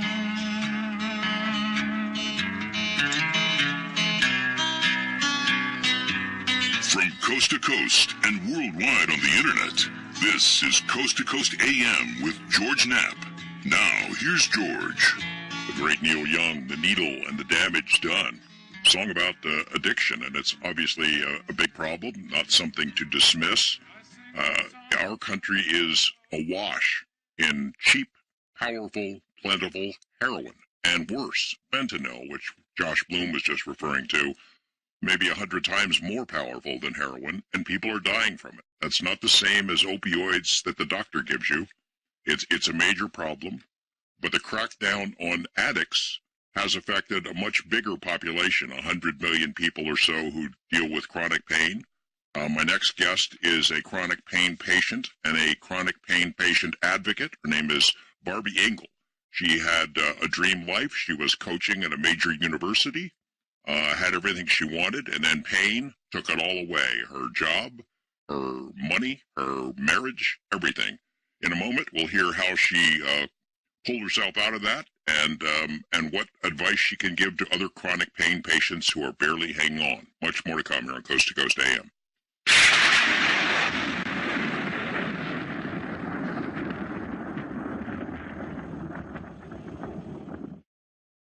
Message and data rates may apply. What I'm going to tell you in the next 60 seconds could change your life. A college degree is more than a piece of paper or entry on your resume. A degree is an all-access pass to your future and a daily reminder of what you can accomplish. If you're thinking about going back to school but can't disrupt your life, consider Arizona State University. ASU Online offers the same high-quality education, world-renowned faculty, dedicated student support, and exceptional learning resources, all 100% online. You'll earn the same respected ASU degree as on-campus students and access a global network of over 400,000 alumni. Learn why ASU is ranked top 5 nationally for producing the best qualified graduates. Text NOW to 37913. ASU Online offers over 150 degrees online, from education to healthcare, engineering, and more. Learn more about ASU Online. Text NOW to 37913.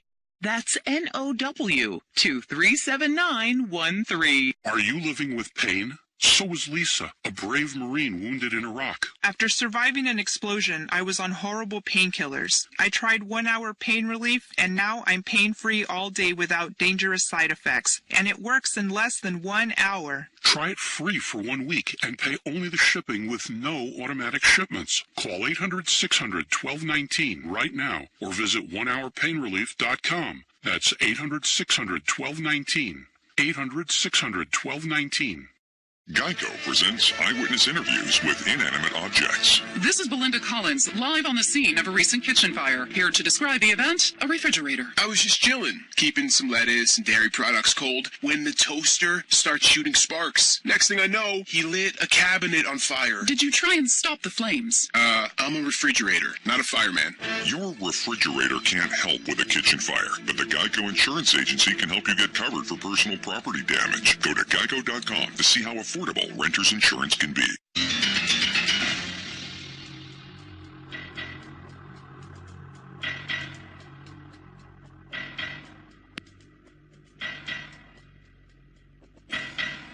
Earlier this year, here in Las Vegas, all the leading pain experts in the country gathered for what they call Pain Week, a symposium where they exchange ideas and research and hear lectures and things of that sort. The person who I first met there and who helped me navigate this world is my next guest, Barbie Engel, who has co-founded her own organization called the International Pain Foundation. She advocates on behalf of pain patients everywhere because she is not only talk the talk, but walk the walk. She knows what it's like. Barbie, good to have you here. For having me, George. I'm glad to be here and glad to be sharing my story. So give us a capsule version of what happened to you, the kind of pain that you endured and your efforts to get relief. Absolutely. The short version, for 20 years I've been living with chronic pain conditions, and it first started with endometriosis, but in 2002 I thought I had already reached the worst pain I could imagine with endometriosis, and I ended up developing an autoimmune disease called reflex sympathetic dystrophy, now known as central pain syndrome. It affects my entire body.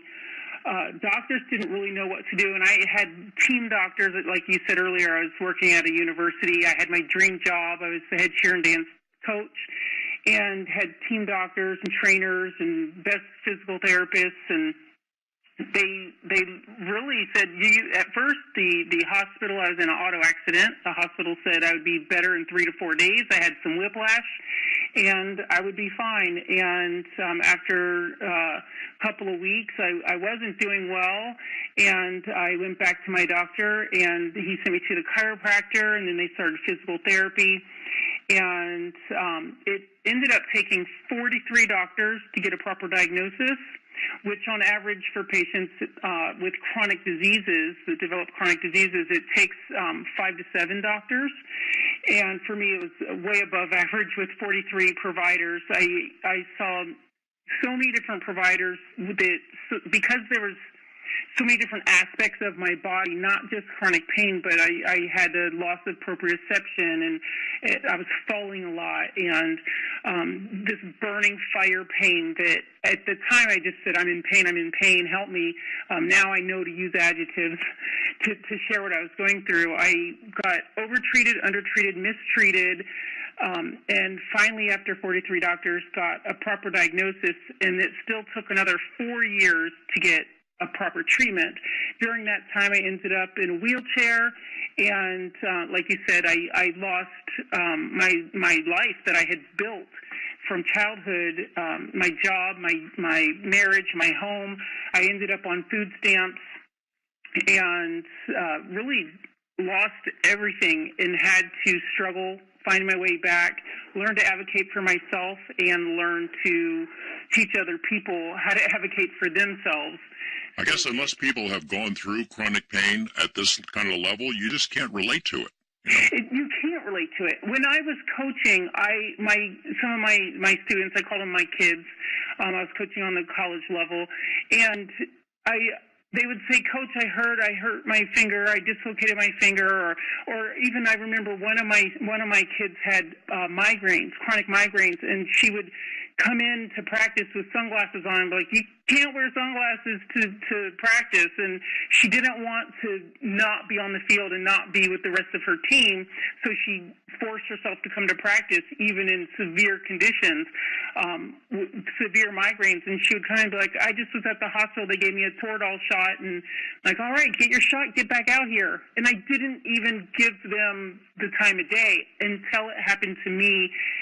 And I realized there's some pain that is very, very difficult, almost impossible to overcome. There's intractable pain that we just don't know about, we're not taught about, that until you experience it, you don't understand it.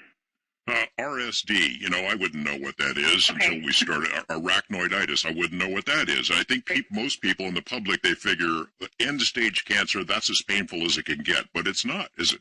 It's not. Actually, reflex sympathetic dystrophy, RSD for short, the easiest way to explain it is reflex is anything in your body that's automatic. Sympathetic is your nervous system, and it feels like somebody put lighter fluid on you and caught you on fire. Some people have it in one extremity where it's regional. For me, it's full body from head to toe. And then dystrophy is loss of muscle and bone, which caused me to have dystonia, and was why I was in a wheelchair for almost 7 years before I got the proper treatment that helped me get to walking again. I mean, when you're that kind of a pain, you can't think about anything else. You do not think about anything else. I mean, you think moment to moment instead of, what am I going to do next week? You don't know. You don't know if you can go to a family function or church or any activity that you want to do.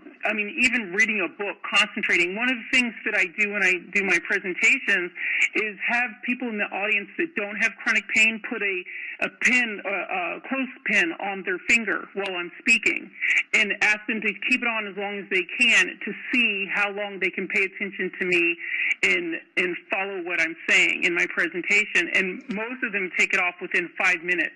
Imagine if you couldn't take that clothespin off, or if you had pain from head to toe that was so severe that you had trouble getting out of bed, and when you did, you were wheelchair bound. You not only lived it, but you now hear it every day as an advocate for pain patients. People call you, they try to work through their issues with you, and so you hear their pain literally and figuratively. Yes. And I know that a lot of people just end it. They kill themselves, don't they? I've actually, since 2012, I've lost at least 2 friends a month to suicide that have just decided that they're done. They don't want to do it anymore. And since the CDC guidelines went into effect, firsthand, I have witnessed that patients have lost hope, and they want to end their life. And there's times I didn't want to end my life, but there was times where I thought I was going to die from the pain. And if you have no option for treatment, or doctors that are willing to help you get the treatment that your insurance company will provide you, then you just give up. That is what's happening, is patients are giving up. I mean, the treatments that I have that got me from wheelchair to walking, they're not covered by most insurance companies. They're not covered by my insurance companies. Infusion therapy and stem cell therapy, and I use an oral orthotic and massage therapy and mindfulness and posture apparel. I've used opioid therapies. I've also used NSAID therapies, which the NSAID therapies left me with internal bleeding. So NSAIDs aren't necessarily the best thing for chronic pain. That can cause a whole new set of challenges and problems, and it did for me. When you have this kind of pain, of course, it's not just you that suffers, it's the entire family, everybody around you. You mentioned about you lost your marriage over. I can imagine the kind of strain it puts on it.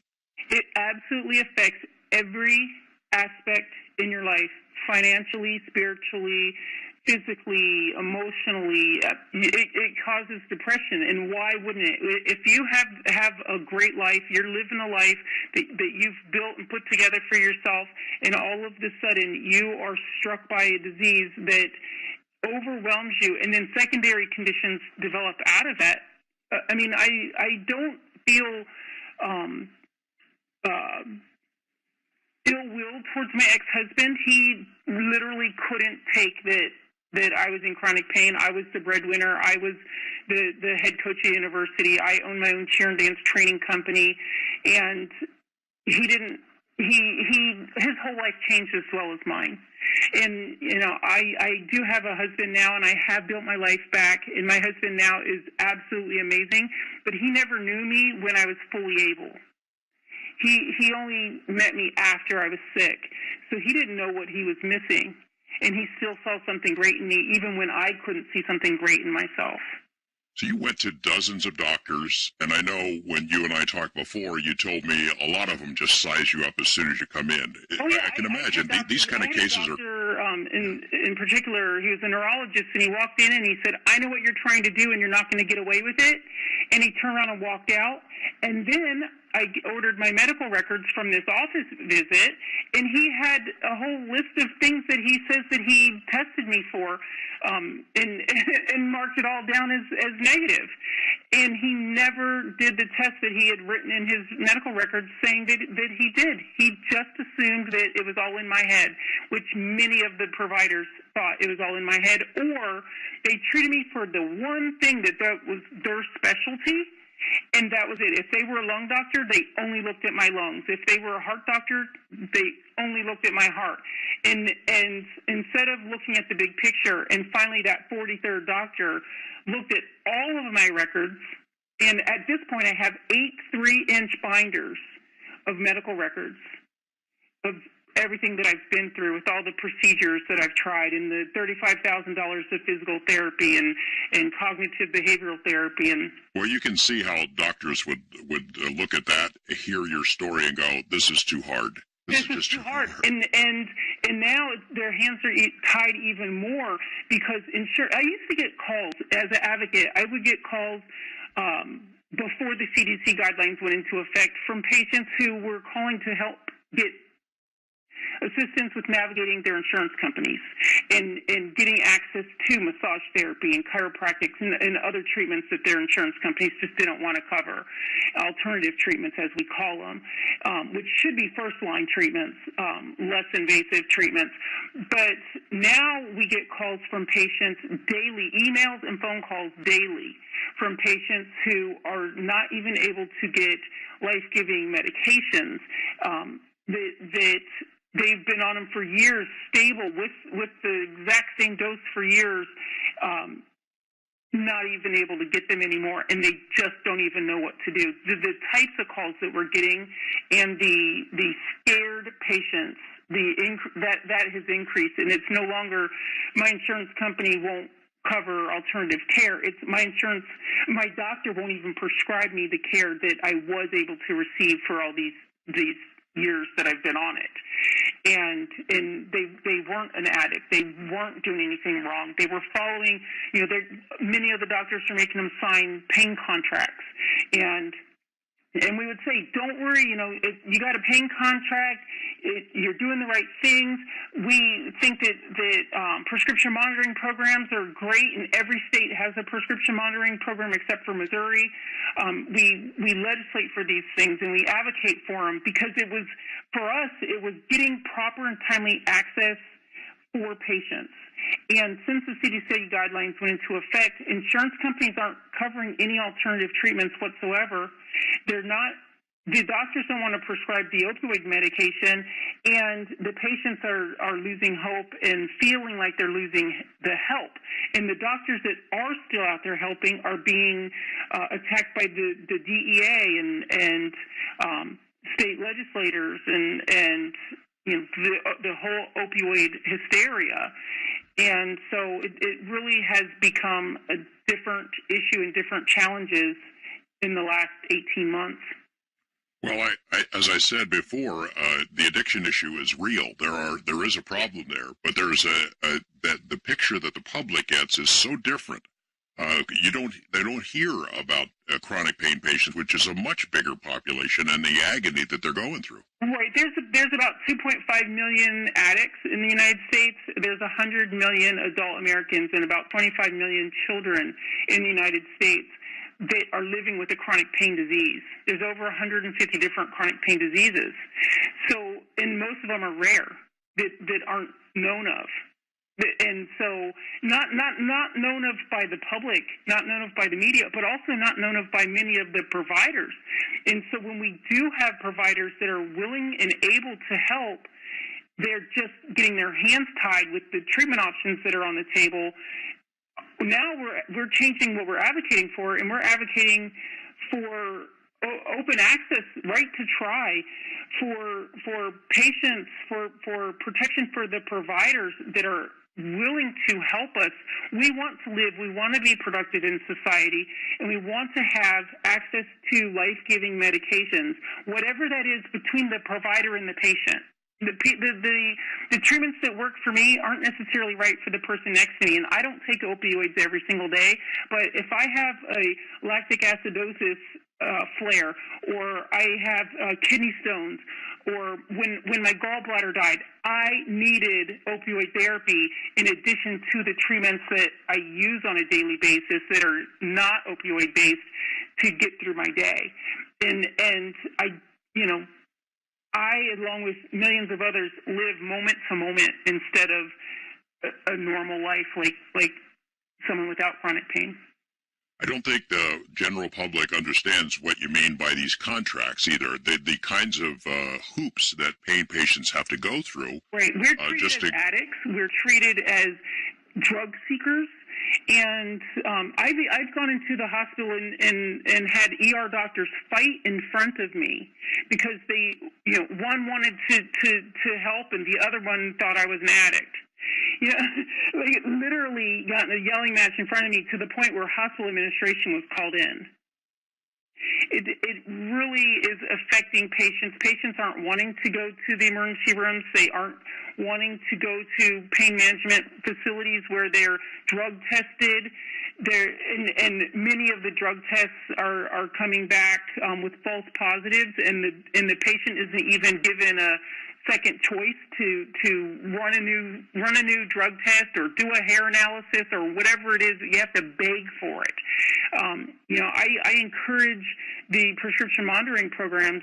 I think that pain patients are okay with signing pain contracts. I don't think that it's necessary for pain patients to sign pain contracts, but it helps the providers be more willing to provide treatment options for their pain patients. And so, therefore, it gives us access to care. Therefore, we're willing to jump through these hoops. At the same time, when you just take all of our options away with guidelines, not even rules or regulations, but guidelines, it really ties everybody's hands and takes away the patient's quality of life. So we have like 2 minutes left. Tell me, who do you think benefits from this crackdown other than the drug cartels and the insurance companies, or is that pretty much it? Well, I think the rehab centers. They're getting additional patients. The medications for addiction. The people who I don't know if you want us to name the medications for addiction, but there's medications specifically designed for addiction, just like there is medication specifically designed for pain patients. I have seen people try to blame the pharmaceutical companies, and maybe some of them didn't say what all of the side effects were, but read your packet inserts from your pharmaceuticals, from your pharmacies that when you pick up the script. The information is there, but the people that are running the addiction clinics and the people who are creating the addiction medications are making money on the addict side as well. Any advice for pain patients who are out there listening to this program? Any hope you can offer? Should they call you up? They can call the International Pain Foundation. We do peer-to-peer mentoring. We help patients find providers that treat their conditions. And, I would say for hope, one of the things that we just recently started suggesting is for patients to report their doctors that are taking their medications away. It's a new strategy, and we're just starting to talk about this, but report them for undertreatment. You know, if the DEA is going to come in for overtreatment, well, let's show them how many people are undertreated. Let's show them how many people in pain have been had their medications reduced without supervision or totally taken away without supervision. That's 1-800-900-8407. 1-800-900-8407. At Progressive, we think your floral boutique is the bee's knees. In fact, it's all the bee's knees in every hive of bees and all the trees from here to Belize. Please, everyone agrees. You deserve the expertise of Progressive Business Insurance, with over 40 years of experience helping busy bees and their knees glide with ease like a gentle breeze. So whether you're a worker bee, a queen, or none of these, buzz over to progressivecommercial.com if you please. Faster than a bee's knees as he pollinates the leaves of 3 trees. Progressive Casualty Insurance and Affiliates. Landline now, weekday, 7 p.m. East. We report on pretty much everything trucking. We are very balanced, accurate, specifically for the driver. Landline now on Road Dog Trucking Radio.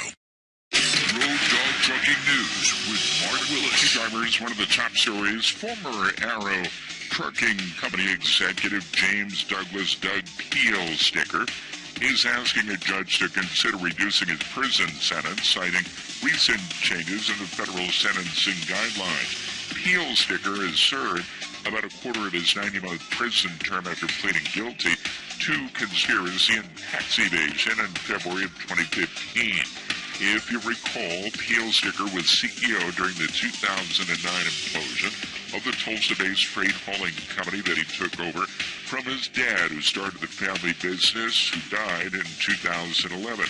And according to a statement from Sticker's attorney, a reduction in his sentence, whether significant or slight, under the guidelines would be of significant importance to Mr.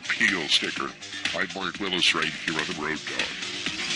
Road Dog Trucking News, exclusively on Sirius XM. After Dave Nemo, hitch a ride with Meredith Oaks and Chris T on Freewheelin'. It's an opportunity to get on the air and share the open road. There are a lot of people out there who appreciate what you do and how hard you work. From long hauls to local loads, they're talking everything. It's a social media platform that you actually utilize. Join the conversation with Meredith Oaks and Chris T on Freewheelin'. We're here with you, you're here with us. Weekdays, 11 a.m. East. Road Dog Trucking Radio. Share it with the people you love. And the Sirius XM app. Message and data rates may apply. If you're considering going back to school, ask yourself the following questions. Do you need the flexibility to take classes on your schedule? Do you have college credits you need transferred? Do you want to earn a quality degree from a world-renowned university? If you answered yes to any of these questions, Arizona State University is the perfect school for you. Arizona State University offers over 150 highly ranked degree programs 100% online. You'll learn the same degree as you would on campus from wherever you are on your schedule. Plus, ASU Online accepts most transfer credits. For information, text today to 35517. Learn for yourself why the Wall Street Journal ranks ASU 5th in the nation for producing the best qualified graduates and why 87% of ASU grads are recruited within 90 days of graduation. Learn to grow, learn to succeed, and learn to thrive at Arizona State University. To learn more about ASU Online degrees, text today to 35517. That's TODAY to 35517. Fire the stockbroker and hire yourself. I'm Larry Levin, and I've been on the trading floor for 23 years. I was one of the biggest traders in the S&P pit. I'm also the president of Trading Advantage, a leading educational firm teaching people how to become professional day traders. Now, for a limited time, I'm offering one of the trading techniques I use to make $1.9 million for free. Get started right now by calling 800-288-0092. Leave your email address on my voicemail, and I'll email you my free training technique and my daily insider market report at no cost to you. This is the very information I use to build my fortune. I was getting ready to retire. I still needed to make extra income, but I didn't want to work for anyone else. Because of Larry and his excellent instructors, I could trade successfully for myself, and I'll never have to work for someone else again. Fire the stockbroker and hire the most dependable person you know, you. Again, call in the next 90 minutes and leave your email address on my voicemail. Call 800-288-0092. That's 800-288-0092. Get started right now by calling 800-288-0092. Individual results may vary. There's no guarantee that past performance will be indicative of future results. Invest wisely. I'm David McNeil, founder and owner of WeatherTech.com, the world's leader in vehicle accessories, where we strive to continually exceed our customers' expectations. As a customer myself, I only work with companies with the same mission. AmericanEagle.com, our web design, development, and hosting company, has continually exceeded my expectations since the last century. That's how long WeatherTech has been a customer of AmericanEagle.com. We've grown our business tremendously over the last 17 years, and our website has been a key to our growth. What I like about AmericanEagle.com is that they're a family-run business and financially stable, so I don't have to worry about them disappearing on me, and they focus on my business goals and objectives. If you're in need of serious experience and expert website design, development, strategy, and hosting, contact AmericanEagle.com. They've done it for me at WeatherTech.com, and they'll do it for you. Call AmericanEagle.com at 877-WEB-NOW1. That's 877-WEB-NOW1. AmericanEagle.com, 877-WEB-NOW1. Want to know my favorite word? Simple.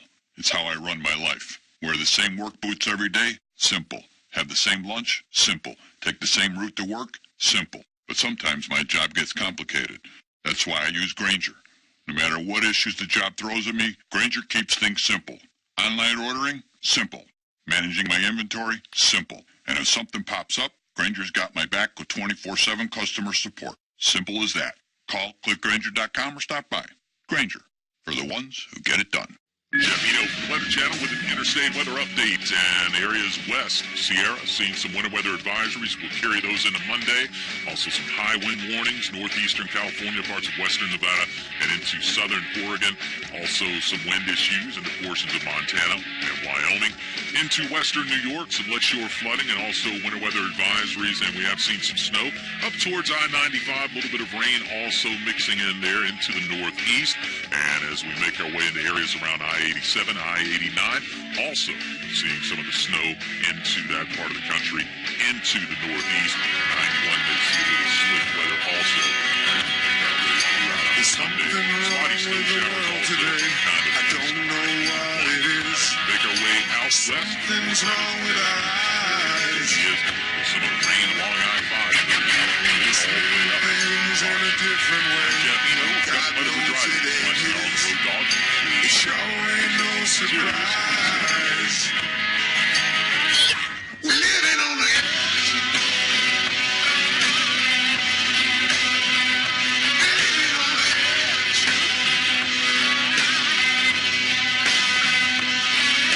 There's something wrong with the world today. The light bulb's getting dim. There's meltdown in the sky.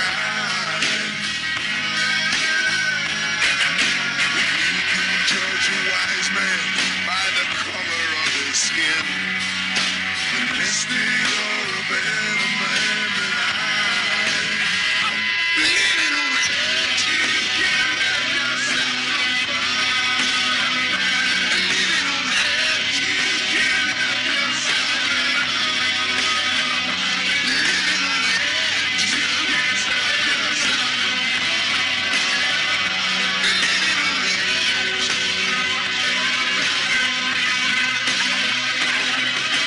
Tell me what you think about your situation. Complication, aggravation is getting to you. Yeah. If Chicken Little tells you that the sky is falling, even if it wasn't, would you still come falling back again? I bet you would, my friend. Again and again and again. Premier Networks presents Coast to Coast AM with George Knapp. Now, here's George. Aerosmith brings us back into the program. We've mentioned a couple of times earlier in the show about the Centers for Disease Control issuing these voluntary guidelines, and I'm using air quotes around voluntary guidelines, in March of 2016 for general practitioners, suggestions on opioid doses and how much the morphine equivalent for these doses should be. And it's just guidelines, but it's, as we had mentioned, it's been adopted basically as law across the country, and for those places where it's not law, it soon will be. So I'm trying to get my head around this and working on this TV series, and along comes a paper written in the Journal of Pain Research by Dr. Michael Shatman and Dr. Stephen Ziegler about the CDC's decision, how it reached this idea to suggest these voluntary guidelines and whether or not the CDC knew what was going to happen. The title of the article, the punchline is the devil in the data? And it certainly is. This blistering, blazing paper sort of lays bare the farce of the data that went into this decision. And in a moment, one of the co-authors of that paper, Dr. Steven Ziegler, will be my guest. Stick around. Much more to come.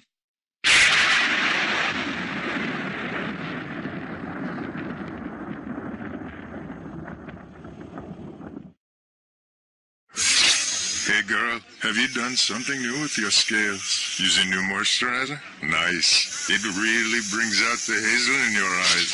Oh, hold on. Are you using whitening strips too? Your fangs look good, girl. Really good. A really charming snake charmer? Surprising. What's not surprising? How much you could save by switching to Geico. Wait, what? Have you been doing Pilates too? Geico. 15 minutes could save you 15% or more.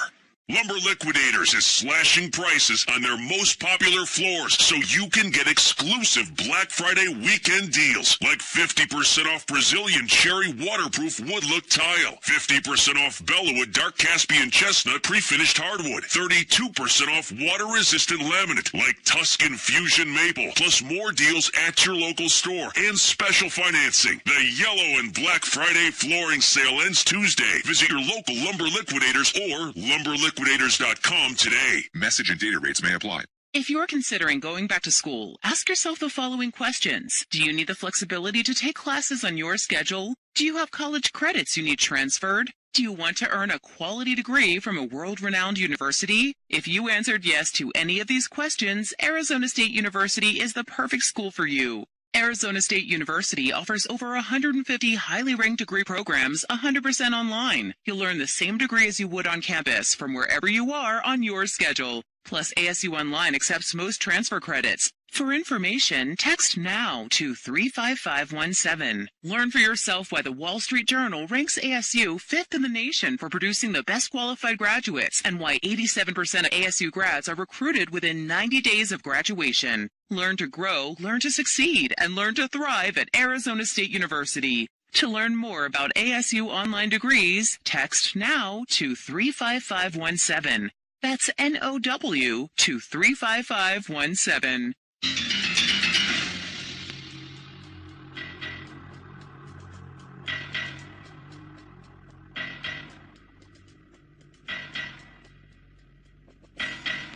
My next guest has looked at pain issues, addiction issues from multiple points of view. He's been a research fellow at the Institute of Legal Medicine in Zurich, former Mayday Pain Scholar. He's with the American Society of Bioethics and Humanities. He's been worked with the drug diversion as a drug diversion investigator, currently a public policy associate professor at University of Purdue University, Fort Wayne, Indiana, and is the co-author of this paper that I just mentioned a couple of minutes ago that really digs deep at the CDC. Dr. Steven Ziegler, good to have you here. Good evening. Let's start with the paper. Did you? I'm curious about whether you've heard from the CDC since it came out. No, I have not. Are you surprised at that? No, not really.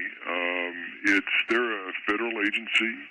Their intentions, of course, are good, but I don't even know if they've actually read it. Well, let's start with the premise of the paper. Why did you and Dr. Shatman set out on this course?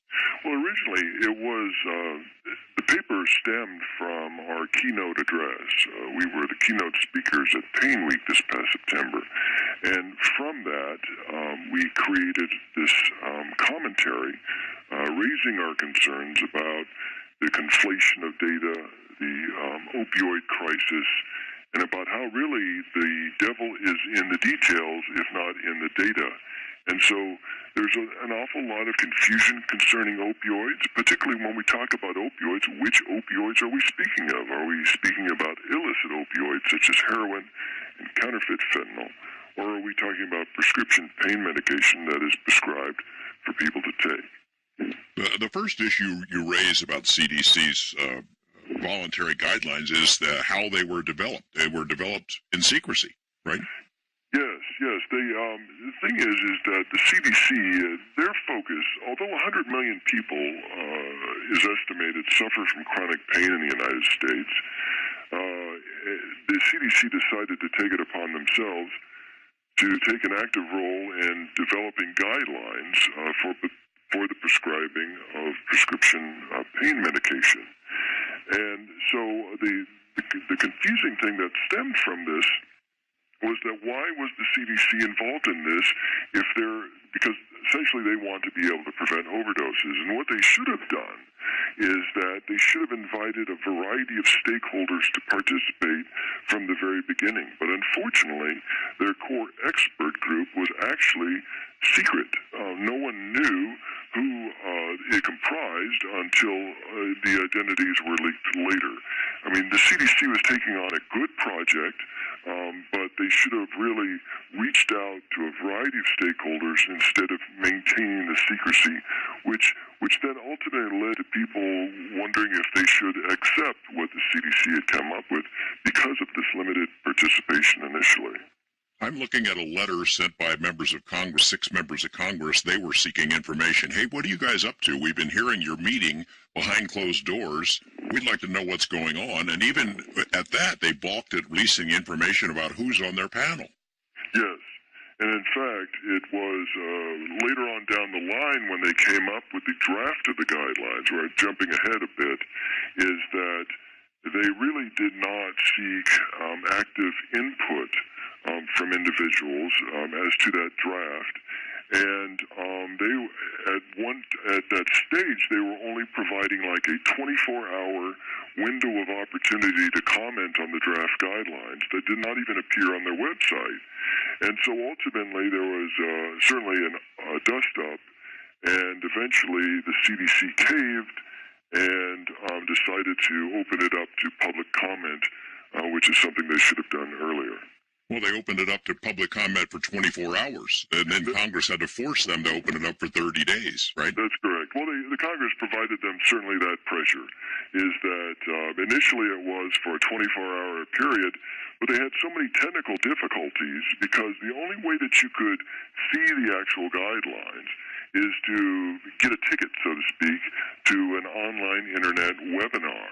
And during the course of that initial webinar that they had advertised, if you were lucky enough to be able to log in, some people had difficulty hearing what the CDC was saying. Some had difficulty seeing the actual guidelines. People could ask questions, but the CDC would not answer them. And so it was bungled from the start.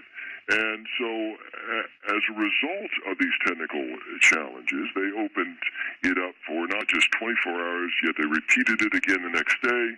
And so essentially we're dealing here now with 48 hours to comment. Now why this is important is because usually when we're dealing with federal agencies, at least during the open comment period that has been established by the Administrative Procedures Act, is that usually people get 30 to 90 days to be able to comment on such matters, whereas with the CDC it was 48 hours. And that's just quite unfortunate. Now, okay, so they're doing this in secrecy. They don't want to tell who's on their panel of experts. They don't want to allow public input and comment. That seems suspicious to me. When you finally get the names of the guys who are on this panel, what do those names tell you? How is it slighted or slanted? What you want is you want ultimately balanced policies, and those that ensure access while at the same time prevent abuse. And in order to come out with that outcome, that fair outcome, where everybody has a seat at the table, you need to have chairs for everyone. Well, unfortunately, they did not have chairs for everyone, and the people that were largely composed of this core expert group were largely healthcare regulators, people with addiction background, etc. There was nobody from the FDA. There were no practicing pharmacists. There were no practicing physician prescribers, and there was no patient input. That is in sharp contrast to the recent legislation regarding the Comprehensive Abuse and Recovery Act, in which Congress had said, when you create these guidelines pursuant to this act, is you should invite a whole array of individuals. And that's ultimately what we want, is that we don't like government doing things behind closed doors. We want them to be transparent. We want them to be able to respond to our concerns. And you want that ability to be able to engage in dialogue, because if everybody has a say in it, and then you'll have people that are able to sign off on it. But if you stack the deck, so to speak, with individuals that have a particular anti-opioid prescription drug agenda, that could ultimately impair the results, and it could be viewed by the public as unfair in its creation. You wrote with Dr. Shatman in this paper, the actions of the CDC in the creation and publication of the guideline appears to violate every single standard that the Institute of Medicine recommends whenever clinical practice guidelines are created. That's pretty strong. Yeah, well, it was alarming. I mean, the Institute of Medicine has made it clear that, if you want to create guidelines that are supportable, because ultimately we want to improve patient care, is that there's certain things that you should consider, like establishing transparency and making these matters publicly accessible. And so when the CDC essentially has a webinar as the only way that people can actually view the actual guidelines, they've not posted them on the internet or on their webpage. That creates transparency issues. Another concern about the Institute of Medicine, it's National Academies, is this idea when creating these guidelines, you should also manage the conflict of interest and support full disclosure. You need to have a balanced group of individuals to be able to come up with these guidelines, people from the left, the right, and the middle. You need to have a systematic review of the guidelines that have been created, not 24 hours or 48 hours that had been originally proposed. You certainly need to establish evidence, foundational evidence, and rating of that evidence. And interestingly, is that throughout the CDC guidelines, is that of the 12 recommendations, not one of them had very strong evidence to support. And in fact, another way of saying it is 11 out of the 12 recommendations that the CDC strongly recommended were based on weak or very weak evidence. Now, even these recommendations, that although that they were strong and they were based on this very weak or weak evidences, not all of them by themselves are absolutely horrible, but what really the concern here with the CDC guidelines is both in procedure and substance, and both of them have impacted each other, is that when you keep these matters secret, when you don't invite everybody to the table, that particular process raises questions and suspicions and conspiracy concerns, is what some people may allege. And as a result, you don't have that full participation, and the end result could inform the actual substance of those guidelines itself. Here's I'll say it, if you own it, certainly seems like it was a stacked deck to me. And you write in this paper that we're talking about, and we've got it on the Coast website if people want to read it. You point out that, look, CDC has every right to go ahead and look at chronic pain issues. I mean, 100 million Americans, that would certainly be something that rises to the level that they should be concerned about it. But until they developed these opioid guidelines, they'd never written anything. They had nothing on their website about chronic pain. Yeah, one of the concerns, that's certainly a valid concern, is one of the concerns here is that we have chronic pain that's impacting over 100 million people. And there's no reference to chronic pain on their A through Z index that they have on their website. The only thing that is related to the letter P, as in pain, has to do with prescription drug overdose. Now realize, of course, that the CDC is in the business of public health. But at the same time is that when you have 100 million people that are impacted by chronic pain, that's a significant public health problem. And not all pain is treated with prescription opioids. But one of the concerns going back to this idea of the CDC recommendation is that one of their first recommendations is non-pharmacologic therapy be used.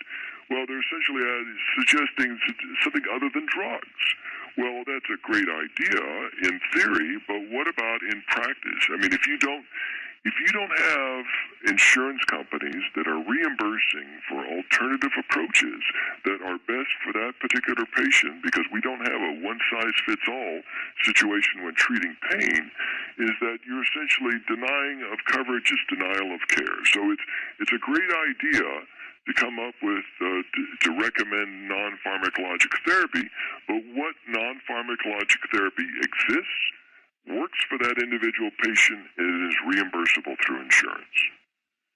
The data shows, CDC's own data shows, that prescription opioids have gone down. I mentioned earlier in the program here in Nevada, they've gone down every year since 2011. You guys document that CDC's own figures show that between 2010 and 2015, opioid prescriptions nationally went down 18%, 13% between 2012 and 2015. Since 2016, it's dropped another 10 to 12% by some of your numbers. So, and despite that fact that it's gone down, opioid deaths have gone up according to their data. So they're using a very generic sort of description of opioid deaths, right? Exactly, and that's really one of the devil in the details situation, is that when we talk about opioid overdoses, so what type of opioids are we speaking about? Are we talking about heroin, which is an illicit opioid and is not available through prescription in the United States? It's a Schedule I in the Controlled Substances Act. Are we talking about counterfeit fentanyl? Or are we talking about prescription drugs that are prescribed to individuals? Well, the data clearly indicates that the tendency here is an overwhelming majority of these overdoses stem from these illicit opioids, but that distinction is not being made. And that's really important, is that if you want to be able to solve a problem, you need to understand that problem in all of its nuances. And this prescription drug, this opioid situation is extremely complex, and there's a lot of factors that are contributing to the problem. Merely blaming it on prescribers or blaming it on prescription drugs misses the point that what's really driving this overdose problem are these illicit opioids. But that distinction is not being made, and that's a significant problem. Could you share with our audience a little bit more about this illicit fentanyl that's flooding the East Coast and other parts of the country? I mean, this stuff is really bad.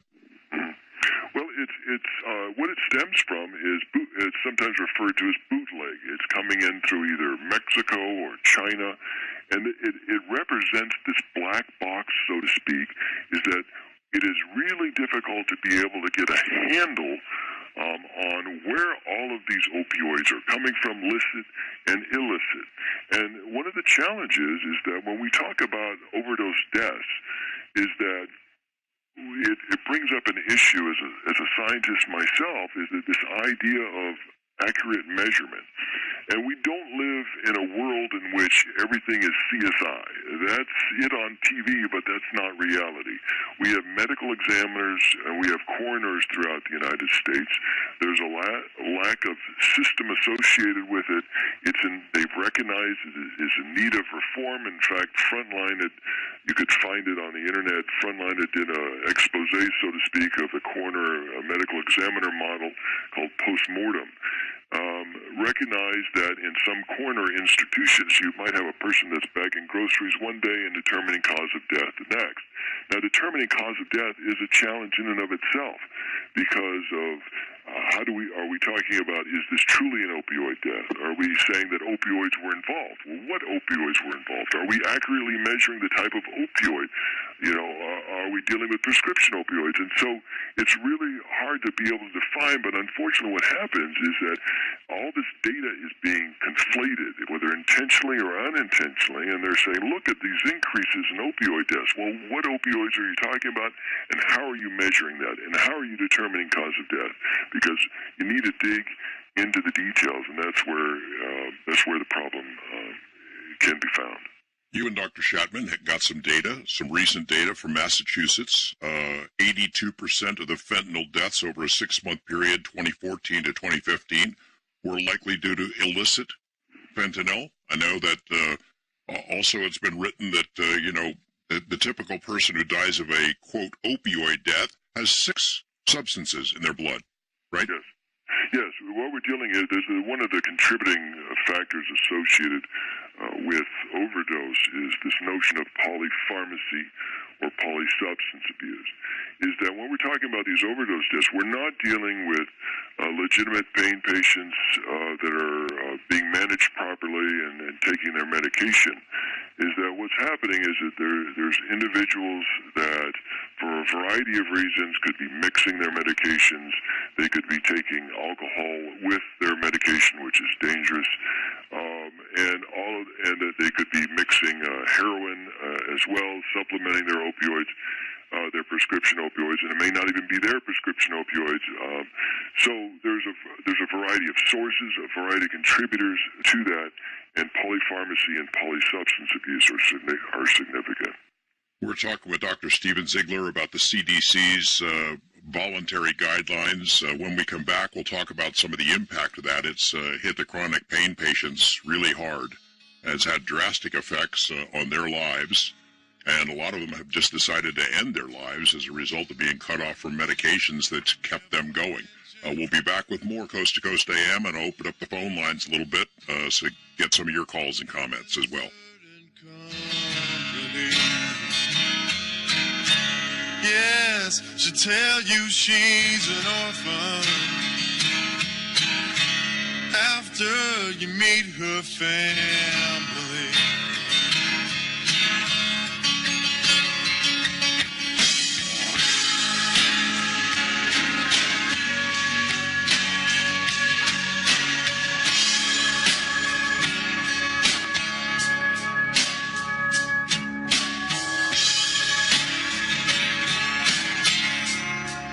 Keeps a lock of hair in her pocket.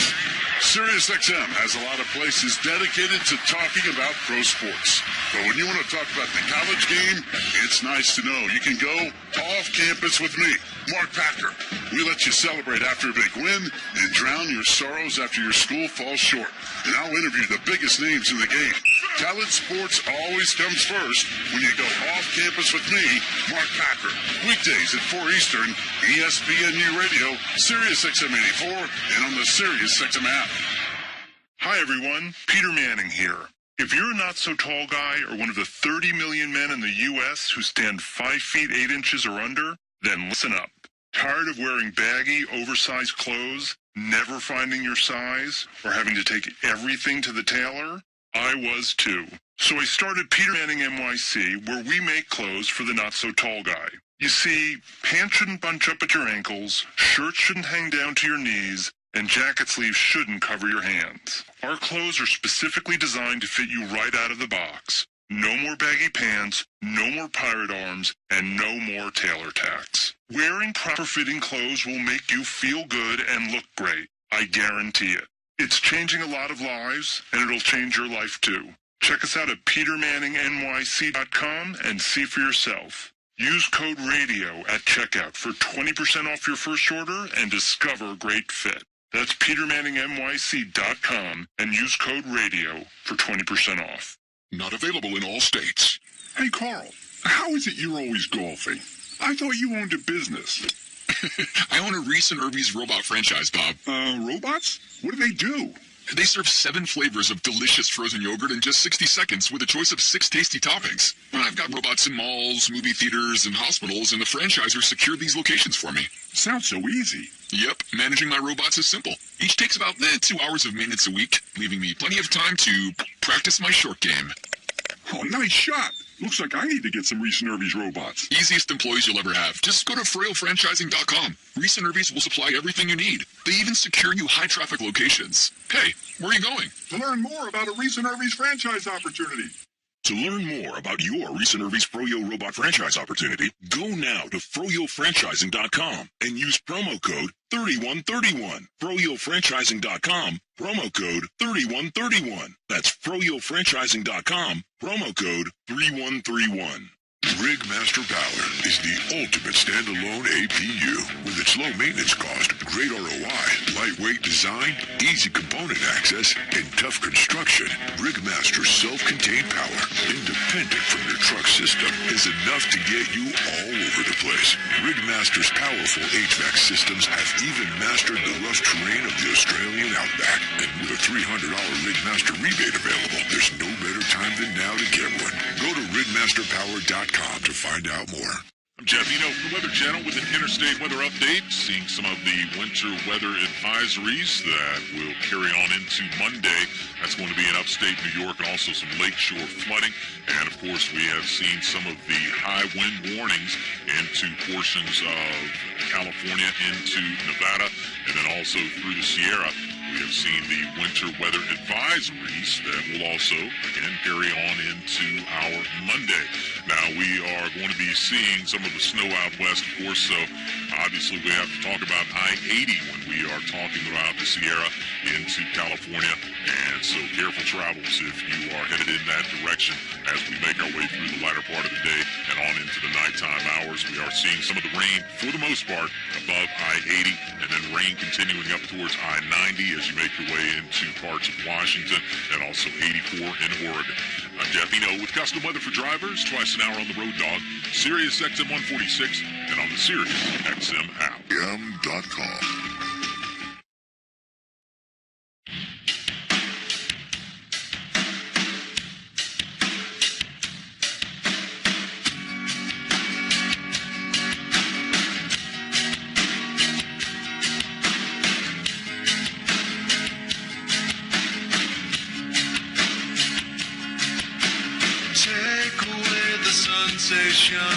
Inside, bittersweet migraine in my head.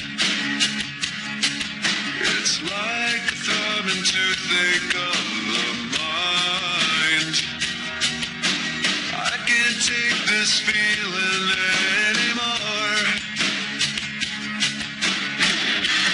Drain the pressure from the swelling. Sensations overwhelming.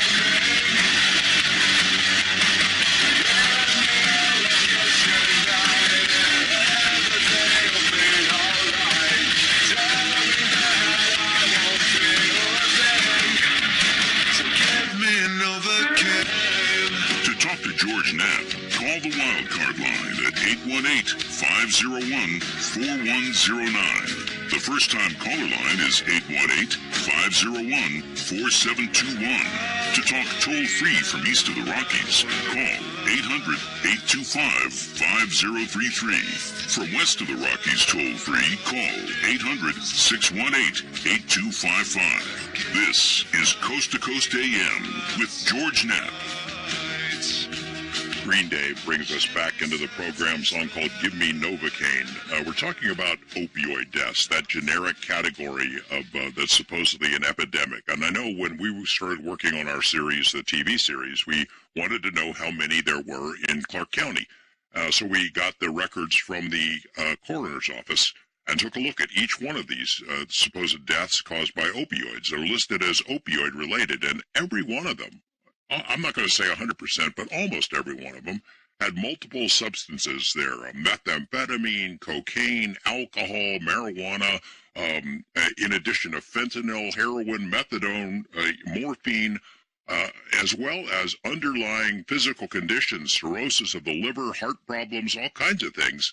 But because there is an opioid listed in there, they get called an opioid death, whether that's what caused the death or not.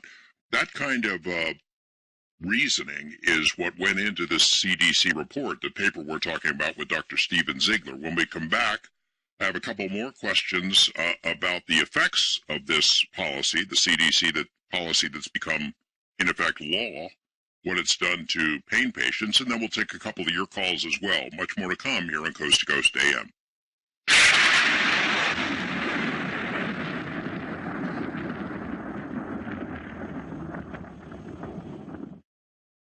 This is Michael Medved. I'm here with Mike Stahl from Health Markets, helping folks find the right Medicare coverage. The news reports say that the rates might be going down. The government projects the cost of Medicare plans will decrease this year. So you have to ask yourself, are you getting the best rate? Health Markets offers a free service with access to thousands of Medicare plans nationwide to help folks maximize their benefits and save money. What is it people need to keep in mind? Enrollment in the right plan is not automatic. With so many Medicare options, it can be confusing. My advice, don't go it alone. Get unbiased help to find a plan that may cost less and cover more with lower co-payments, more choices like dental and vision, and the freedom to choose your doctors. With the enrollment deadline only weeks away, it's important to act now. Our Health Markets Medicare assistance is free. Thanks, Mike. This is Michael Medved for Health Markets. For your free Medicare assistance, call 800-645-4408. That's 800-645-4408.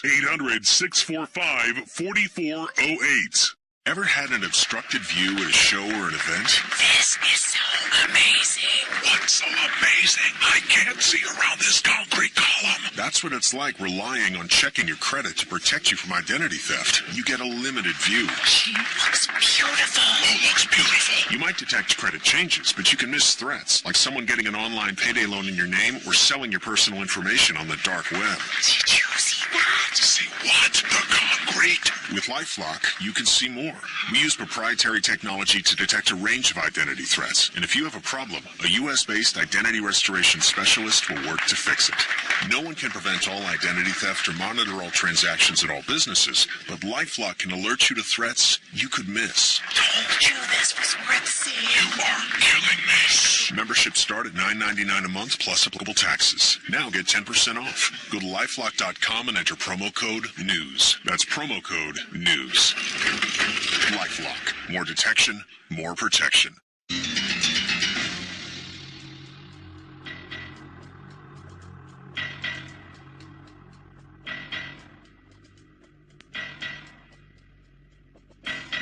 Dr. Stephen Ziegler is my guest.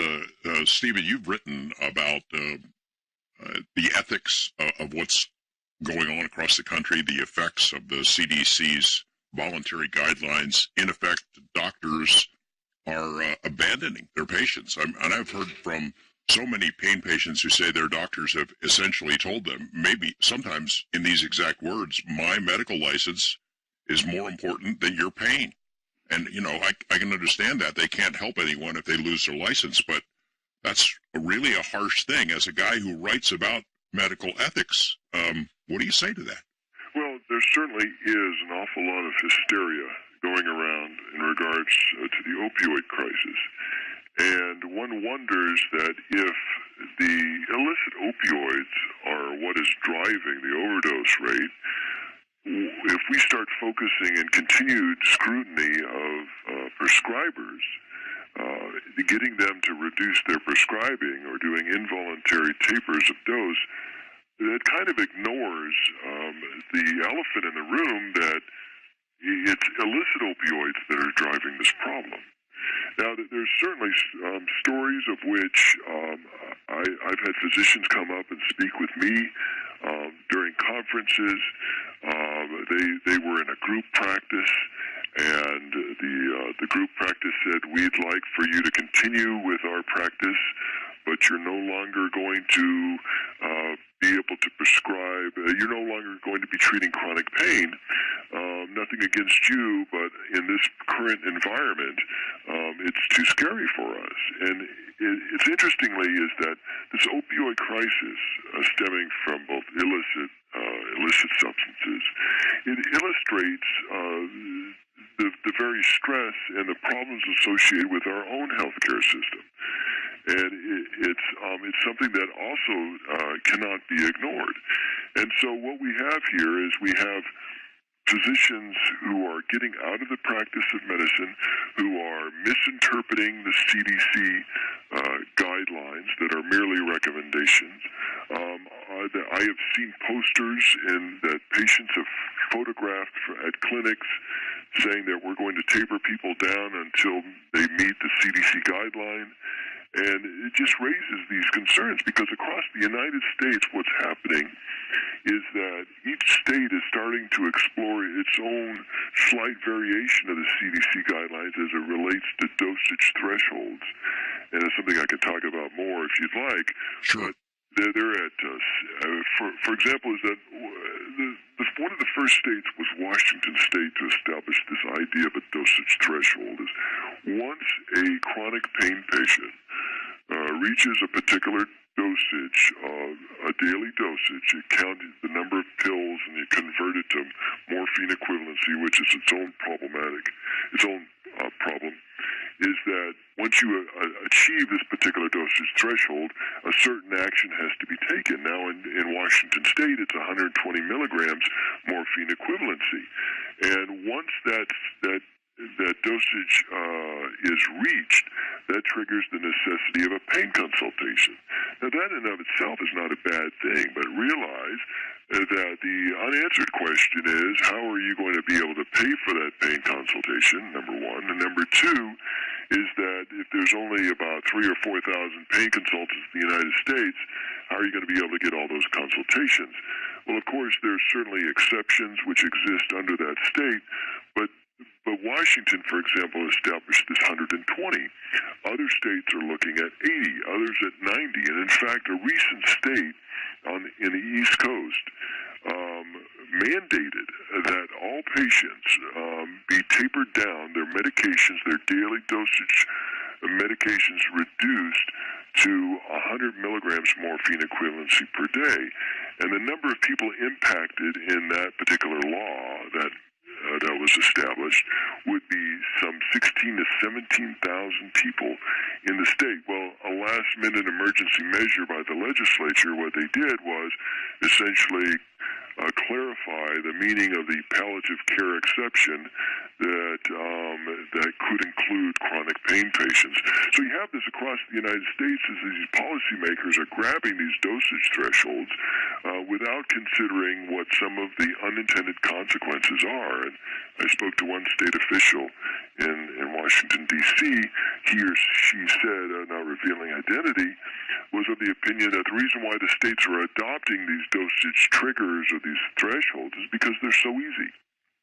Yeah, sure. So it's like politicians wanting to crack down on another war on drugs, because that's always good for a commercial, you know. And, CDC has had to have heard the backlash and the consequences of this, how it's created such agony, led to suicides, uncertainty and fear among millions of chronic pain patients. They've had to have heard it.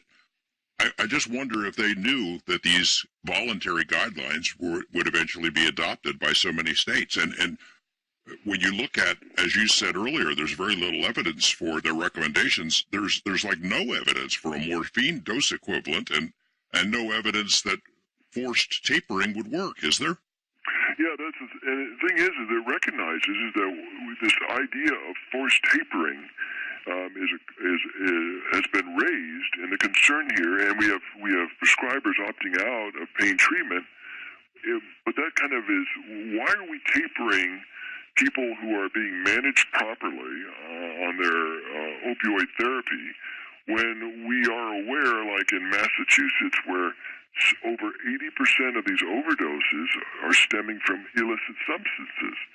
So why are you taping legitimate pain patients on their daily dosage when you have this big elephant in the room, which are these illicit opioids? It seems like what's happening is it's like arresting the wrong person.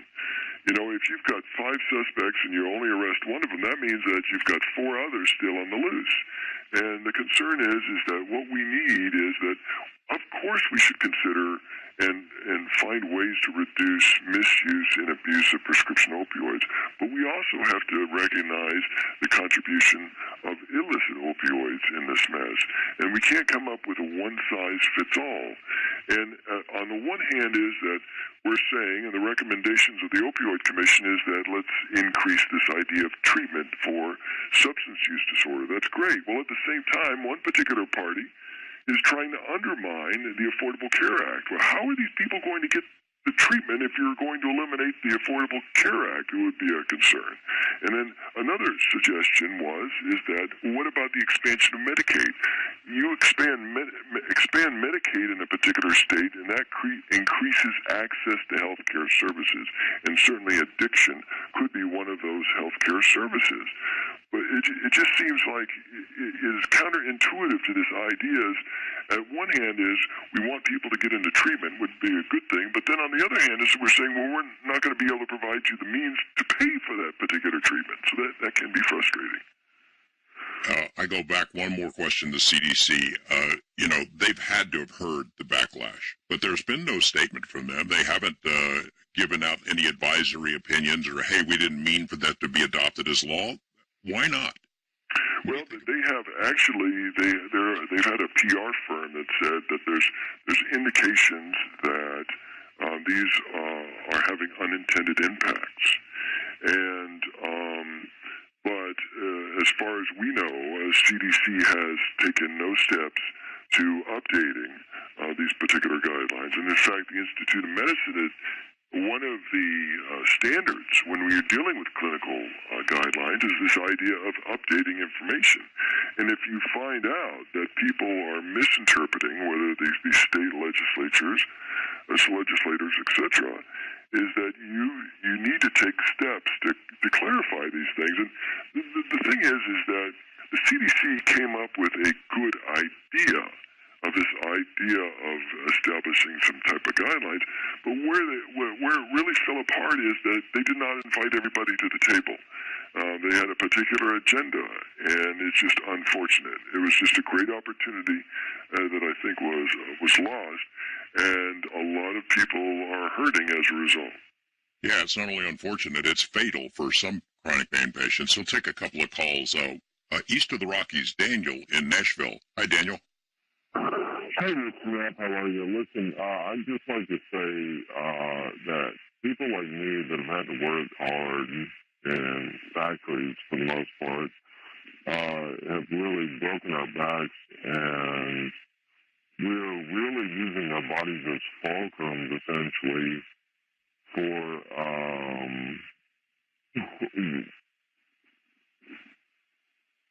Hello? Daniel?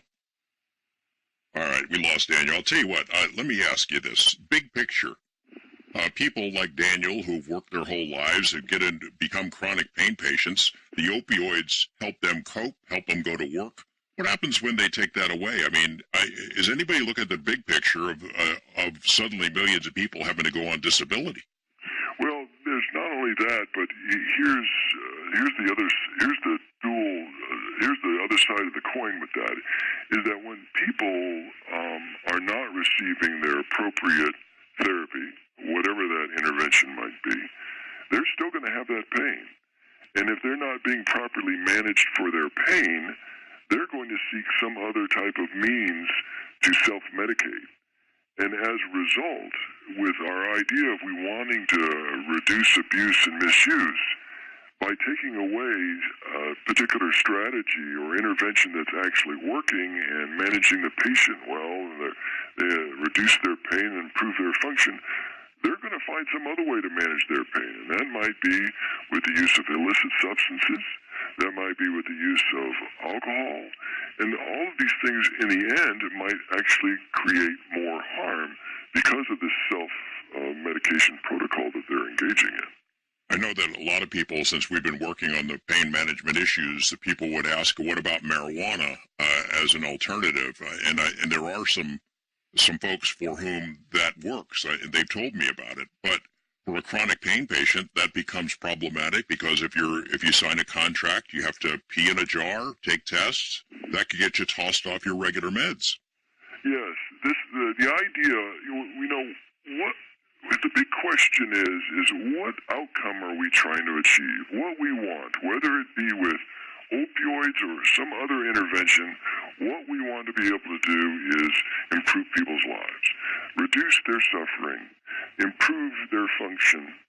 And how are we going to come about to do that? Well, for millions of Americans, it might be opioids. Millions of Americans are just fine with that. A certain segment of the population struggles with those issues. That's something that needs to be actively addressed.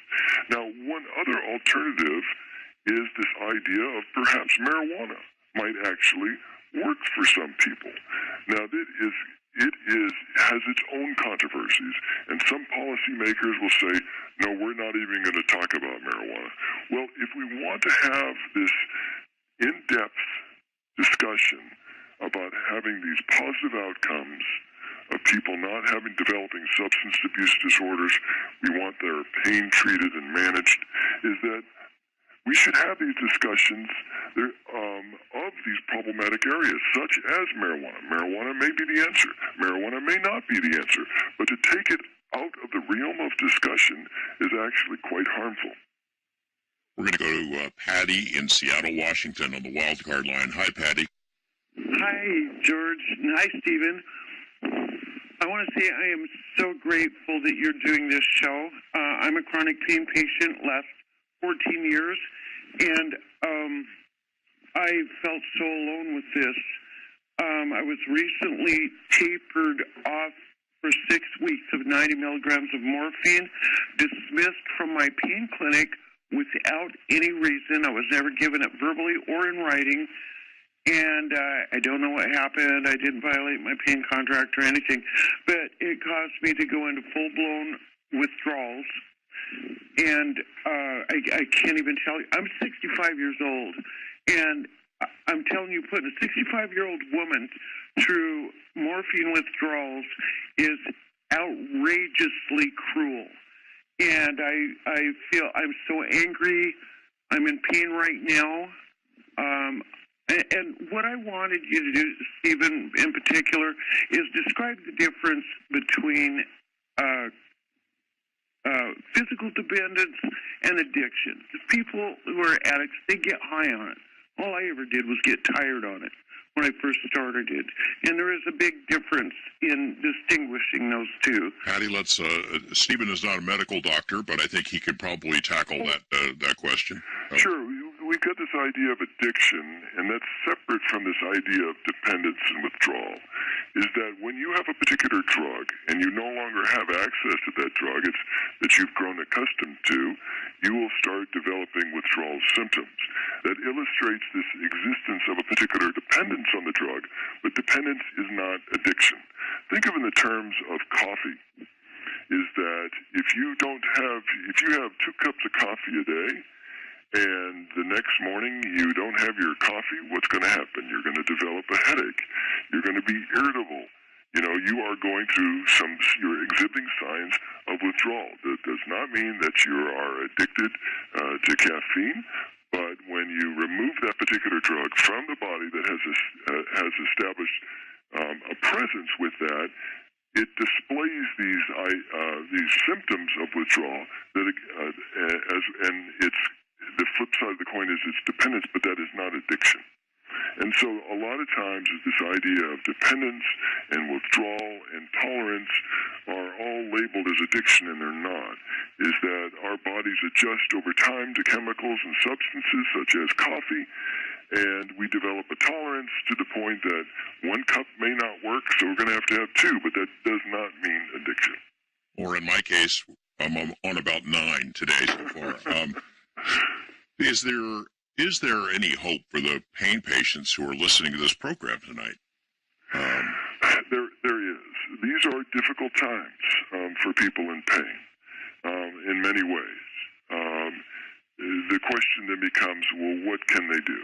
Well, one of the things that they can do is in some way that will work for them is to raise awareness about these issues. And that could be through Twitter, for example, through outreach, by writing letters, to calling their elected officials.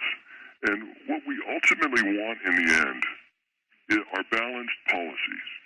You know, these policies that ensure access while at the same time prevent abuse. And when we just focus merely on this idea of preventing abuse, other people suffer, and those people who are being well managed on opioid therapy, for example, and so it becomes out of balance. What we want is a civil discussion, and emphasize those things that we have in common, of which we all share. And I think the addiction community can help in this regard, is that if they, of course, have seen an awful lot of problems associated with opioids, but that is not 100% of the world. It's 100% perhaps of their practice. So what can the addiction community do is that, argue for expansion of Medicaid, for example, argue for funding of alternative therapies that actually work for the particular patient, because some will work for some people and some not for others. Dr. Ziegler, thanks so much for being here. It was terrific. Oh, thank you.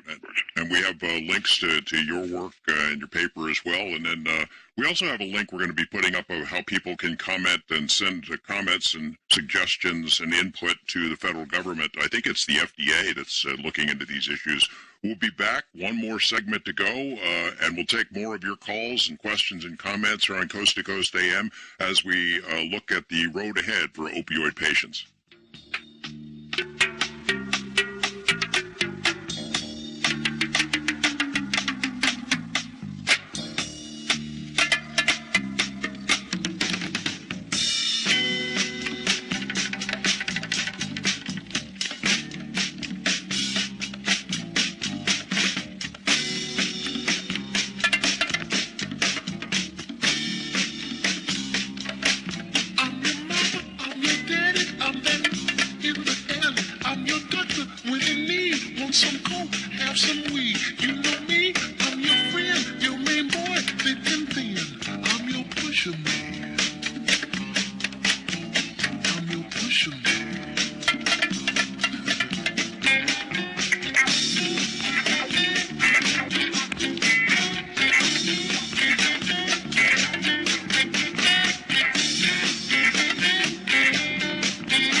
Message and data rates may apply. Please don't text while driving. Do you know the top 3 promotional items for driving new customers? We do. Do you know how to make your logo come alive and magnetically attract new, long-lasting customers? We do. And do you know how to ensure your logo is delivered on the right promotional items on time at a great price? We do. 100% satisfaction guaranteed. Who are we? We're 4imprint, the nation's leading team to make your logo shine on your choice of thousands of promotional items. And right now, we want to share with you, for free, the top 3 promotional items for driving new customers. Discover them now by texting ACT77 to 88988. Let us show you what a difference the right promotional items can make to help grow your brand. With 4imprint, you'll get high-quality products, exclusive items, popular brands, on-time delivery, and outstanding customer service. That's what we do. Discover the top 3 promotional items for driving new customers by texting ACT77 to 88988. That's ACT77 to 88988. Message and data rates may apply. Hi, I'm Brendan Burchard. I have a tough but honest question for you. Have you noticed some people achieving way more than you, and it really bothers you? Why are some people getting ahead while you feel like you're fighting so hard? You're good, so what's the difference between achievers and high performers? Well, I've got 6 reasons and a quiz for you.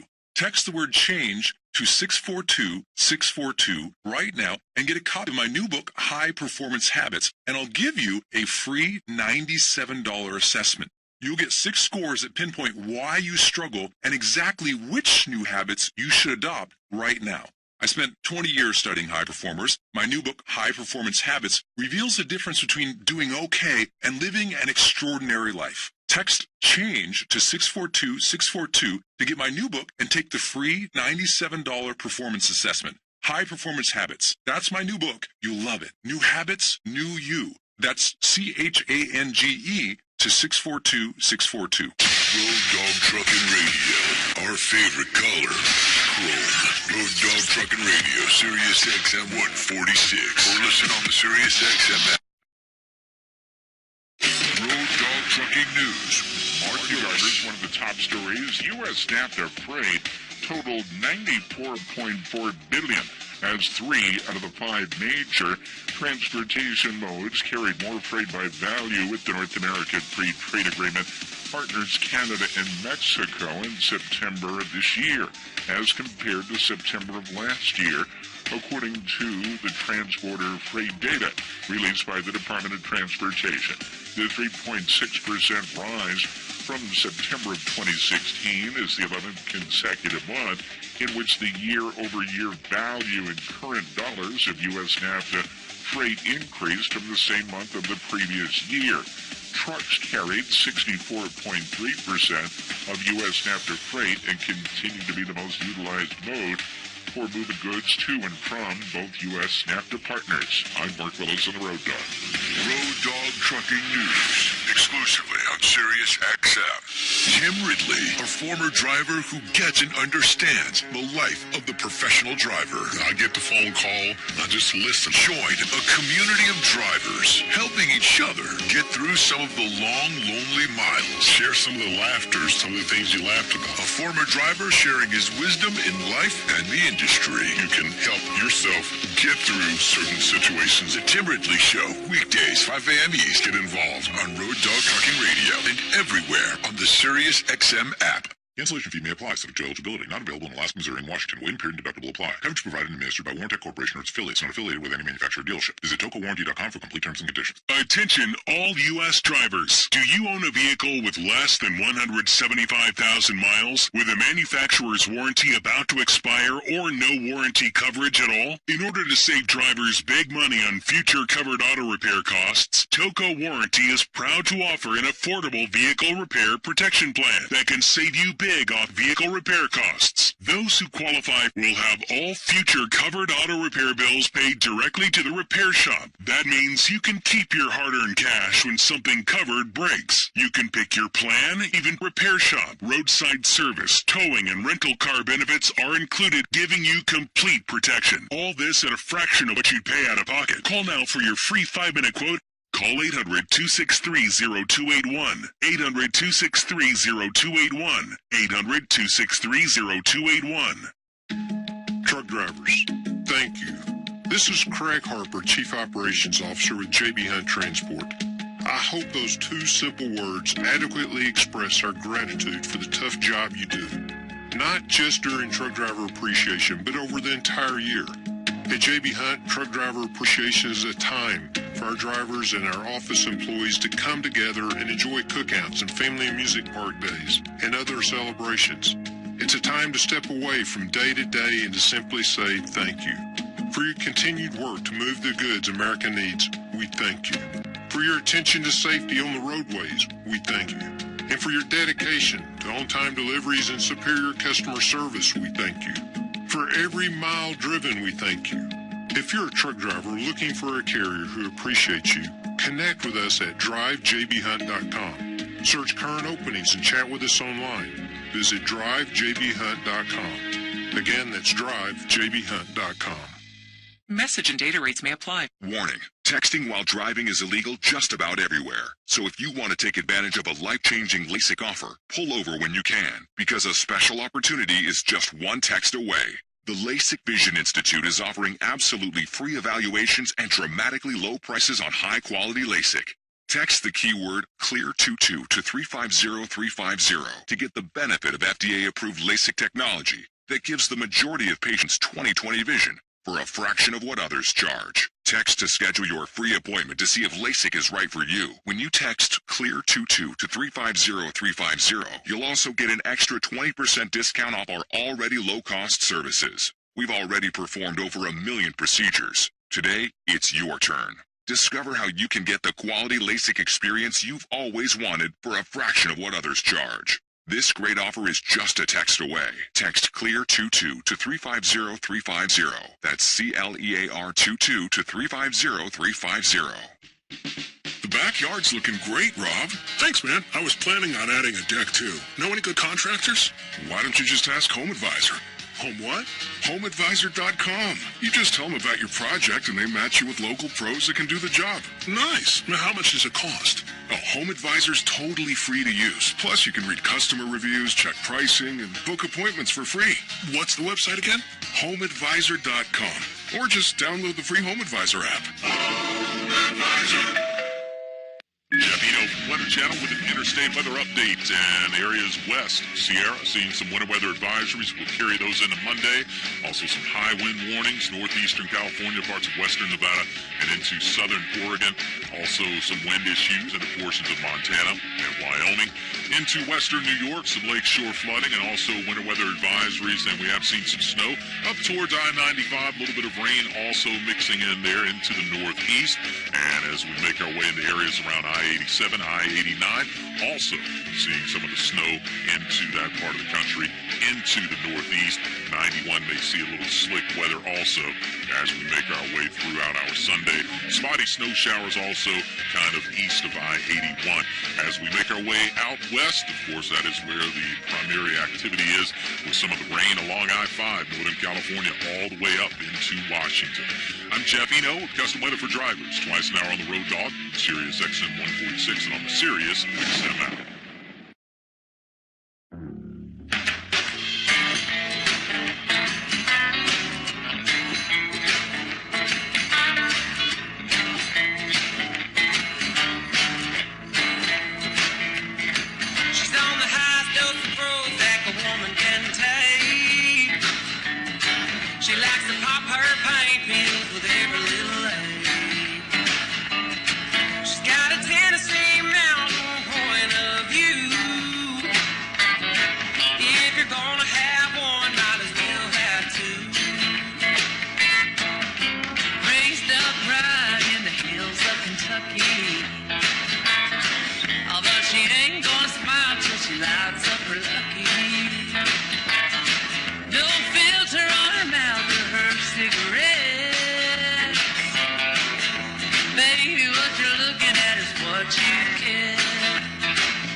Coast to Coast AM with George Knapp.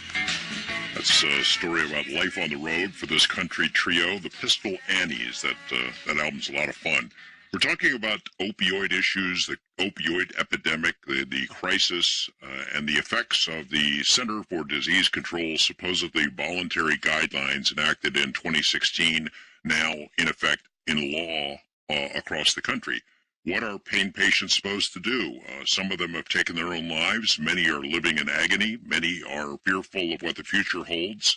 We have a link on the website where the FDA is creating something called an opioid policy steering committee. They're inviting public input.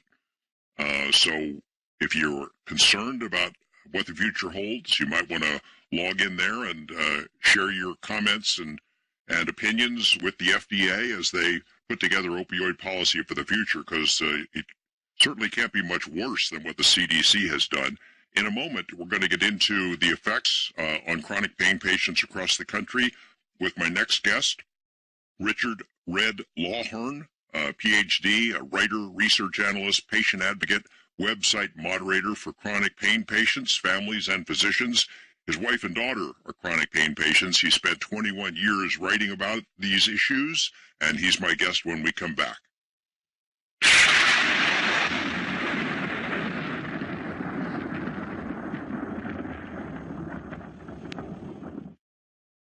Message and data rates may apply.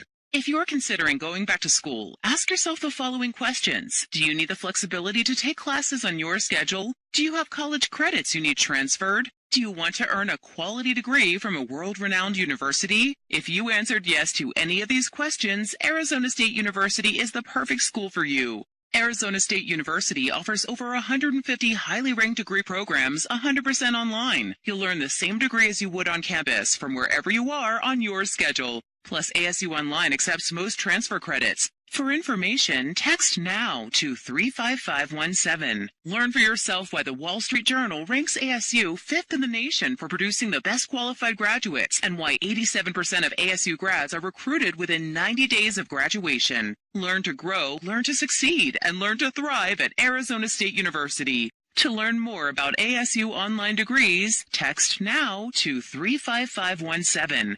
That's NOW to 35517. This is Richard Ostro, owner for Carnivora Research International. We're announcing the proof of the efficacy of Carnivora in pets. This double-blind study is in the International Journal of Applied Research of Veterinary Medicine entitled The Effects of the Administration of Carnivora on Clinical Signs in Cats after the repeat challenge with feline herpes virus 1.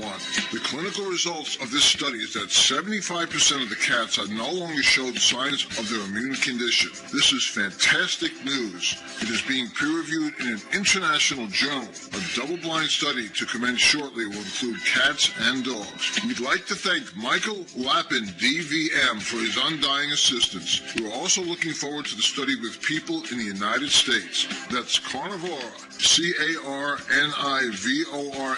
carnivora.com. Call 1-866-836-8735. That's 1-866-836-8735. Call today.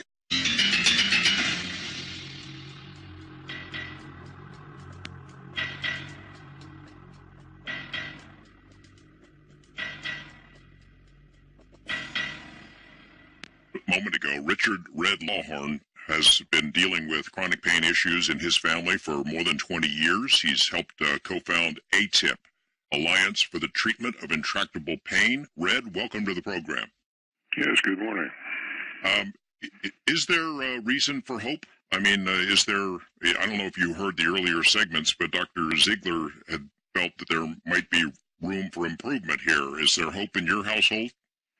Well, there's hope. There's also great consternation and fear, especially on the part of my daughter. She's a Parkinson's patient and has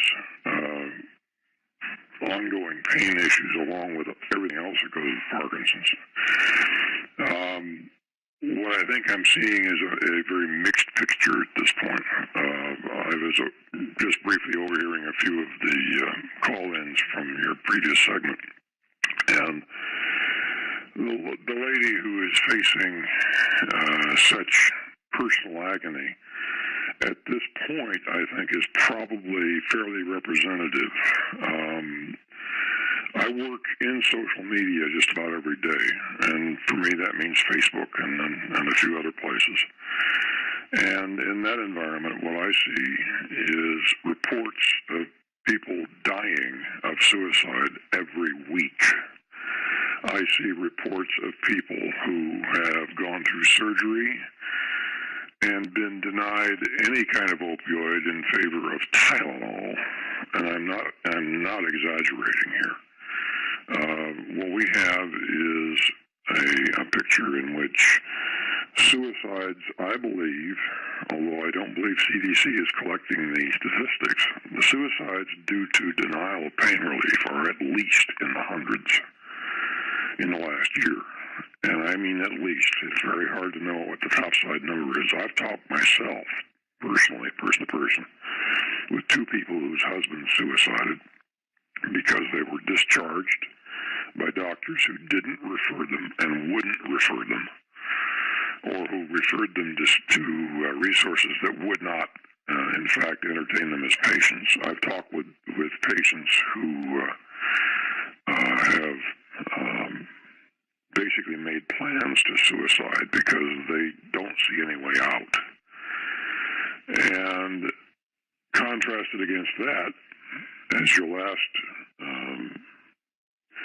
interviewer indicated, CDC is maintaining a vast silence on the need to retract and withdraw the guidelines of 2016 for a major rewrite, which it absolutely needs. I mean, the guidelines are I would say unsafe at any speed, if you want to. Let me ask you this. What do you think the motive for CDC was in this? They had to know what the effect of this would be. They've seen it, the backlash across the country, the terrible agony it's caused. What was going on there?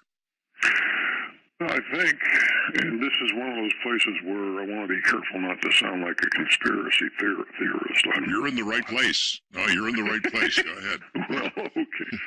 I think what actually happened there was that the CDC standards themselves were unduly influenced by people who, for their own reasons, and sometimes those reasons amount to financial gain, were very strongly anti-opioid with the agenda that they brought to the discussions of the core group that did all the writing.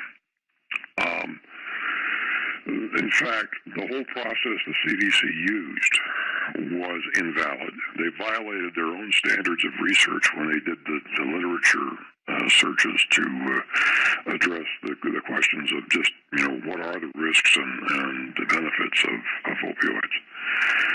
And they got caught at it.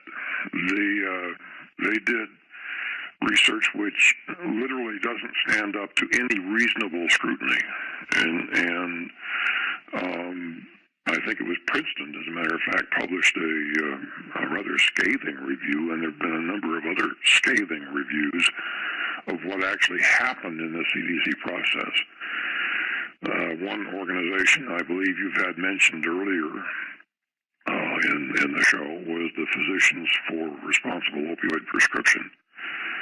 And those folks basically seem to have tried to create a star chamber proceeding, just literally an unregulated, let's see what we can do to destroy opioids discussion. And they did it by distorting the available information and cherry-picking the available information. One of the articles that I found really illuminating on this is titled Neat, Plausible, and Generally Wrong, a comment on the CDC opioid standards. And it was by three practicing physicians who went back in and looked at all the research and basically concluded that the core group, perhaps deliberately, and it's not absolutely clear why that is, but the core group basically distorted the record of science on a lot of the issues that pertained. You wrote an article called Figures Lie and Liars Figure about why the demographics of the so-called opioid crisis don't work, about who's dying, which we've discussed a couple of times earlier in the program. You look at, it's not pain patients who are dying so much, some of them are, but the overwhelming majority are dying of fentanyl overdoses, heroin overdoses. I mean, the fentanyl, you can go online and buy it from China, get it shipped in discreetly. You can buy a pill press online and make your own pills. The Mexican cartels, drug cartels are doing exactly that right now. People take these pills and they die, and you know when it hits town because 5 or 6 people will die. The heroin supply is strong, plentiful, cheap, powerful. After 15 years of the U.S. being in Afghanistan, the world's flooded with heroin. I'm open to the idea of conspiracies because, this crackdown on pain patients doesn't solve a problem. It just makes agony for pain patients. Yeah, I would want to point out something to people who proclaim themselves to be authorities on this. The other part of the title of that article you're mentioning is why the demographics of the so-called prescription opioid crisis don't work. And they don't work. And an organization like the CDC should know that they don't work. And let's be clear on that. Demographics is really the study of populations. It says, who does what, who is affected by what issues. And when you look at who chronic pain patients are and who addicts are, the numbers don't match. This is really important now, and I want to credit a lady by the name of Maya Zalovitz, who first published an article that got my attention in Scientific American on this. As she pointed out, the National Institutes for Drug Abuse or on drug abuse have characterized who beginning addicts really are. They tend to be, in a rather large majority of cases, young white males who have a history of family trauma, which is often economically based. I mean, you're talking about people that come out of the Rust Belt in many cases, not all, who have some comorbid history of mental health issues very often. And, yeah, they may wind up getting addicted, but they do to polydrug doses that they get in the street. And when prescription pills are involved in that, in over 3/4 of the cases, the people who are first are using pills that were never prescribed for them. Moreover, young white males are underserved medically. They very rarely are seen for pain conditions that would justify the prescription of an opioid for more than just a few days. And probably the most common condition is dental surgery. Now then, let's look at the other side of this picture and say who are chronic pain patients. And we know quite a lot about that too. The typical chronic pain patient is a woman in her 40s or older who has a problem with a failed back syndrome or fibromyalgia or complex regional pain syndrome, and who is, frankly, a very low risk for addiction under any circumstances. So when you look at the people who are beginning as addicts and the people who are chronic pain patients, there's only a small overlap. There's no way that pain pills could account for this so-called hyped epidemic.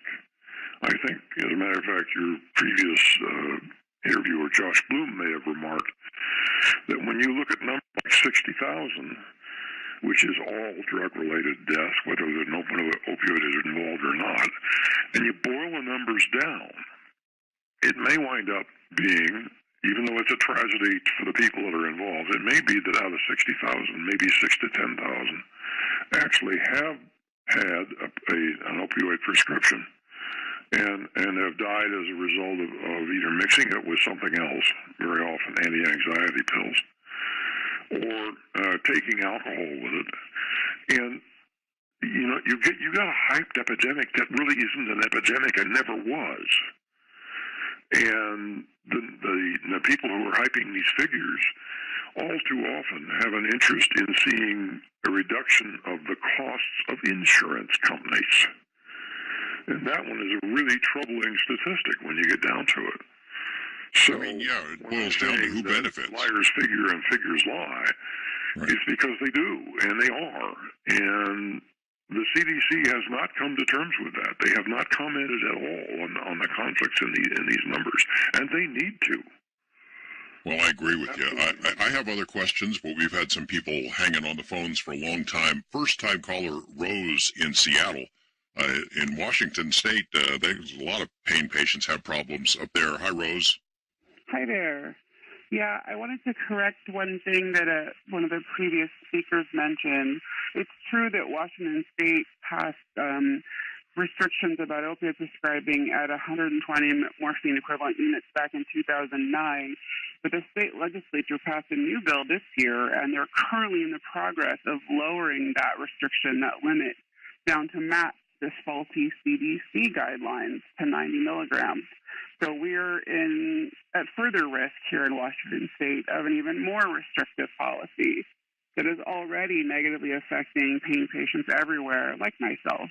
And what the result of that is it's driving doctors out of prescribing opioids for any reason, including, I heard this week, somebody who had a pretty invasive surgery at one of our major hospitals, and rather than prescribe pain medication, they gave her an epidural to manage her pain, which dislodged in the night, and she was in agony because they were afraid of treating a surgical patient with pain medication. And the result is that people who suffer from chronic pain, who have been stable on their dosage of pain medication for years and years, are left with three choices. One, we die from cardiac events or serious stress from untreated pain. Two, it drives otherwise law-abiding people out to the street to find unsafe and lethal street drugs to treat their pain in desperation. Or three, they commit suicide because they're just in unbearable agony every day and they cannot take the pain, which, as Mr. Lawhorn already alluded to, is happening more and more frequently, because people just aren't meant to handle this level of agony every single day. And in some cases, it's bad every day, but then flares worse than some days more than others. So it's just, you're absolutely correct. Your whole program here of this whole epidemic has been hyped out of a very small percentage of tragic overdose deaths that are impacting 100 million Americans, hardworking, tax-paying citizens who've done nothing wrong, who are not addicts, who've never abused their prescription medications, and yet here we are, suffering. Rose, I know that in Washington, I remember reading that when the crackdown began before the CDC, that your state sent pain patients to methadone. I guess a lot of people ended up dying on methadone. Brad, are you familiar? Yeah. I am. Go ahead.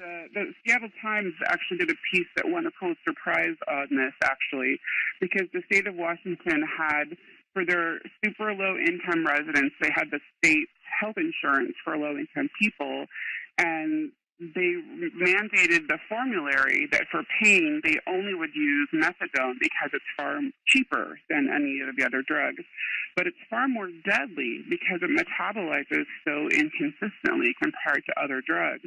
So many other states won't use it for that reason. But my state, because it wanted to save money, all because of the actions of one gentleman who's the director of our labor and industries, he was quoted as saying, well, sure, people are dying, but long-term use of opioids are always problematic.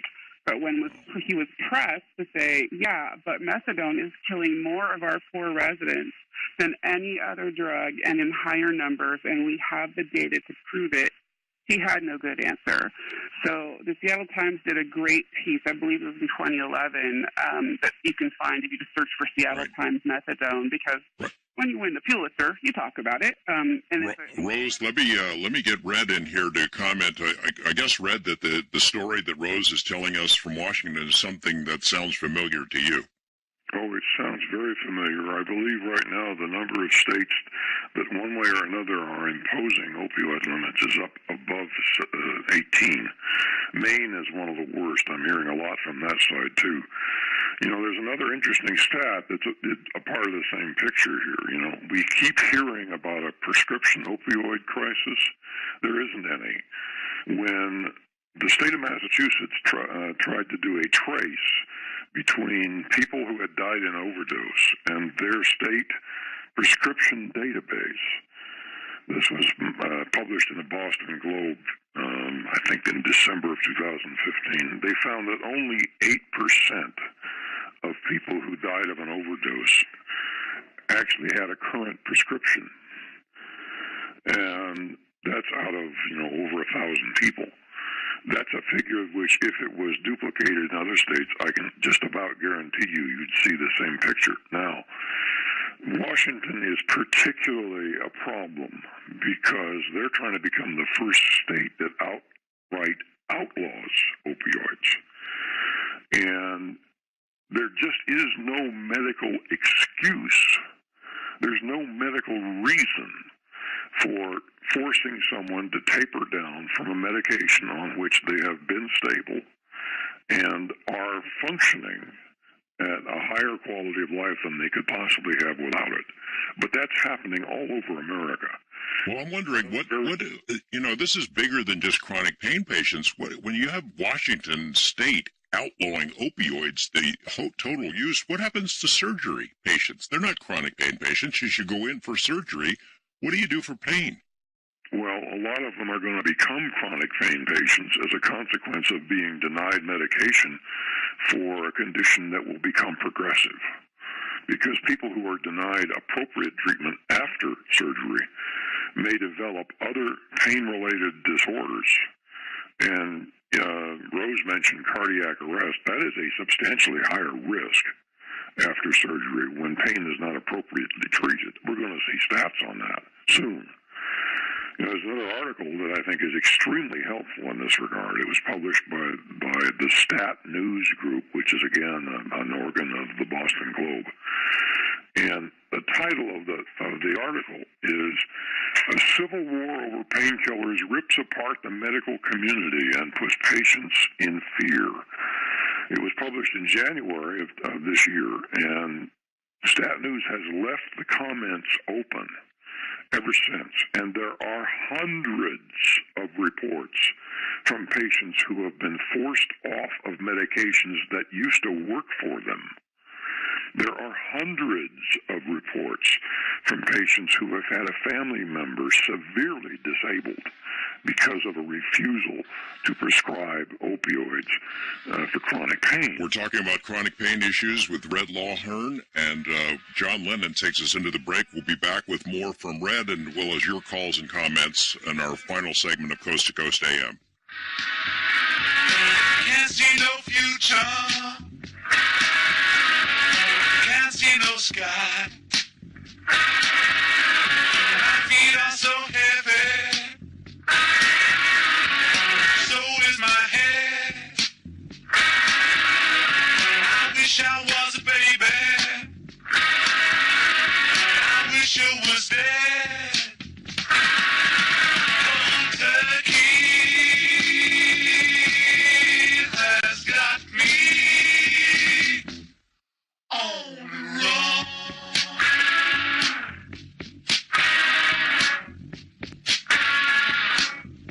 Jim Parsons on Radio Andy. Although I've been doing my show for a year now, I'm still too stupid for politics. Has Brexit happened? I still don't know. What are the cabinet positions? I still don't know. When did Korea split out? I still don't know. From talking about Congress with John McCain to discussing media with Chris Paulides, I've learned a lot, but there's still so much more to cover. Come learn with me every Friday at 7 p.m. East and West on Jim Parsons is Too Stupid for Politics. Only on Radio Andy. Sirius XM 102. Our current real estate market is on fire, and there are tens of thousands of you either thinking about or already in the process of buying or selling a home. Also, mortgage rates are still at historic lows, and there are tens of thousands of you thinking about or already in the process of refinancing to save money. This is Jason Dixon with Churchill Mortgage, encouraging you to call Churchill today to make sure you don't pay too much for your next home loan. 888-LOAN-200 or ChurchillMortgage.com. When working with a lender, you must receive superior customer service with the heart of a teacher while accessing the best loan products with the lowest interest rates available with the lowest closing costs. And that's Churchill's goal every time. Call Churchill Mortgage and let us show you a smarter mortgage plan today. 888-LOAN-200. That's 888-LOAN-200 or ChurchillMortgage.com. As heard on the Dave Ramsey Show for over 24 years. Churchill Mortgage Corporation, 761 Old Hickory Boulevard, Suite 400, Brentwood, Tennessee, 37027. Equal housing lender, NMLS 1591, or on the web at NMLSconsumeraccess.org. At SelectQuote, we know life insurance through work is a great perk, but do you even know how much your employer provides? Usually it's a year's salary, maybe two if you're lucky. So if you die, your family is taken care of for a couple years. Then what? How will they pay the mortgage? Send the kids to college? It's simple. If you have a family, you need more life insurance than you're getting at work. Experts recommend 7 to 10 times your annual income. SelectQuote can help you find just that, and it's more affordable than you think. SelectQuote can find a 35-year-old man in excellent health a $500,000 policy for under $19 a month. Life insurance through work is not enough. Let SelectQuote help you cover the gap. Call 1-800-935-6700. That's 1-800-935-6700. Or get started at SelectQuote.com. 1-800-935-6700. SelectQuote. We shop, you save. Get full details on the example policy at selectquote.com/commercials. Your premium could vary depending on your health, issuing company, and other factors. Not available in all states. What if we told you there's a quick, easy way to get rid of the daily hassles of contacts and glasses? And even better, what if it could cost as little as $250? Well, it's all true. All thanks to LASIK Plus. For a limited time only, LASIK Plus can help fix your vision for only $250. our lowest price ever. Call 844-LASIK-PLUS to schedule your free LASIK exam. Results may vary. Restrictions apply. See details at LASIK250.com. I'm Jeff Eno from the Weather Channel with an interstate weather update, seeing some of the winter weather advisories that will carry on into Monday. That's going to be in upstate New York and also some lakeshore flooding. And, of course, we have seen some of the high wind warnings into portions of California, into Nevada, and then also through the Sierra. We have seen the winter weather advisories that will also, again, carry on into our Monday. Now, we are going to be seeing some of the snow out west, of course, so obviously we have to talk about I-80 when we are talking about the Sierra into California. And so careful travels if you are headed in that direction as we make our way through the latter part of the day and on into the nighttime hours. We are seeing some of the rain, for the most part, above I-80, and then rain continuing up towards I-90 as you make your way into parts of Washington and also 84 in Oregon. I'm Jeff Eno with custom weather for drivers, twice an hour on the Road Dog, Sirius XM 146, and on the Sirius XM app.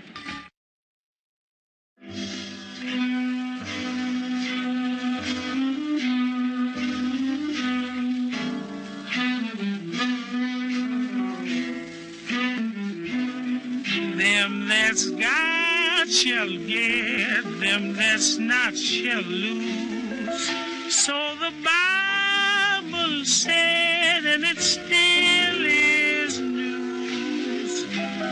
Mama may have, Papa may have, but God bless the child that's got his own, that's got his own.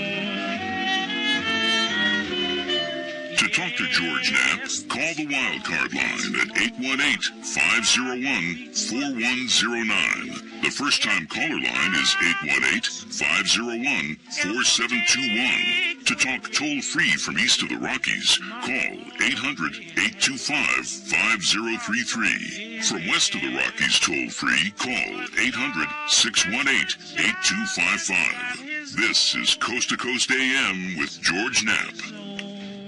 A singer who knew a bit about pain and about drugs, not necessarily always the same thing. That's Billie Holiday, classic God Bless the Child. We're talking about chronic pain patients, the plight they find themselves in, millions of them affected by the CDC supposedly voluntary guidelines that have been enacted into law by states all across the country.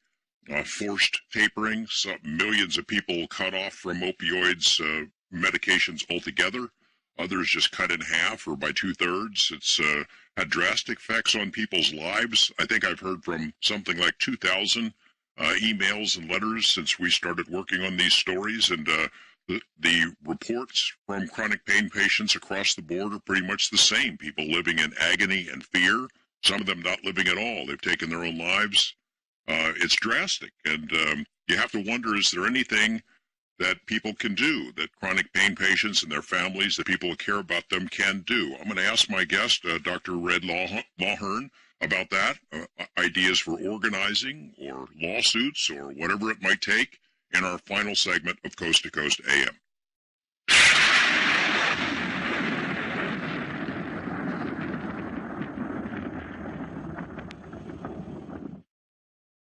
I just saved hundreds of dollars by switching to Geico. I'm so happy, I feel like I can fly. Disclaimer, you will not be able to fly by switching to Geico. This is against the laws of physics and nature. If you find yourself flying, please seek professional and or medical help immediately. In the unlikely event you find yourself flying, you might be a superhero, or a pigeon, or a superhero named Pidgewoman, who was bitten by a radioactive pigeon. If you are indeed Pidgewoman, Geico retains all licensing publishing rights in the event Pidgewoman the movie becomes a top-grossing Hollywood blockbuster. Geico. 15 minutes could save you 15% or more. Dragons swallow evolution in one gulp. GodSaidManSaid.com. The Sons of God and Science admits a ghost species. The amazing power of going to church. GodSaidManSaid.com. Dinosaurs and man contemporaneously? You possess the world's greatest treasure. GodSaidManSaid.com. Life after death experiences, sin bones, St. Peter's fish, hours of text and streaming audio. GodSaidManSaid.com.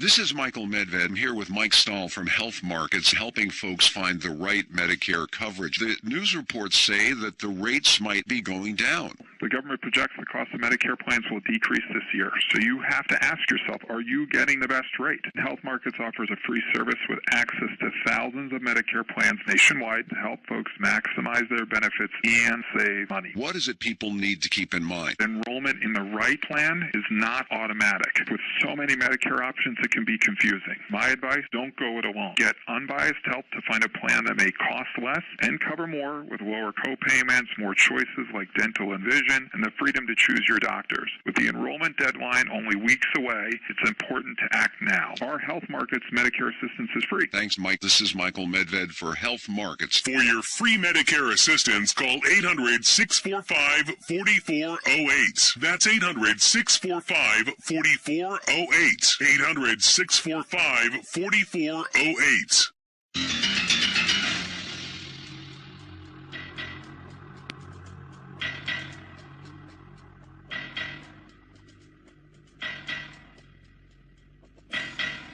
Red Lawhorn, we posted a link on the Coast to Coast website for something called the FDA's Opioid Policy Steering Committee, and are told that they are inviting public comment and opinion. Do you happen to know whether that's a worthwhile exercise for chronic pain patients? Is it worth their time? It certainly is. It's not the only one. It turns out that the Department of Health and Human Services is assembling an interagency task force on best practice in pain management. They've solicited input and people have been nominated. I haven't heard who has actually been confirmed on that group, but they will meet periodically to try to reconsider the issues on pain management.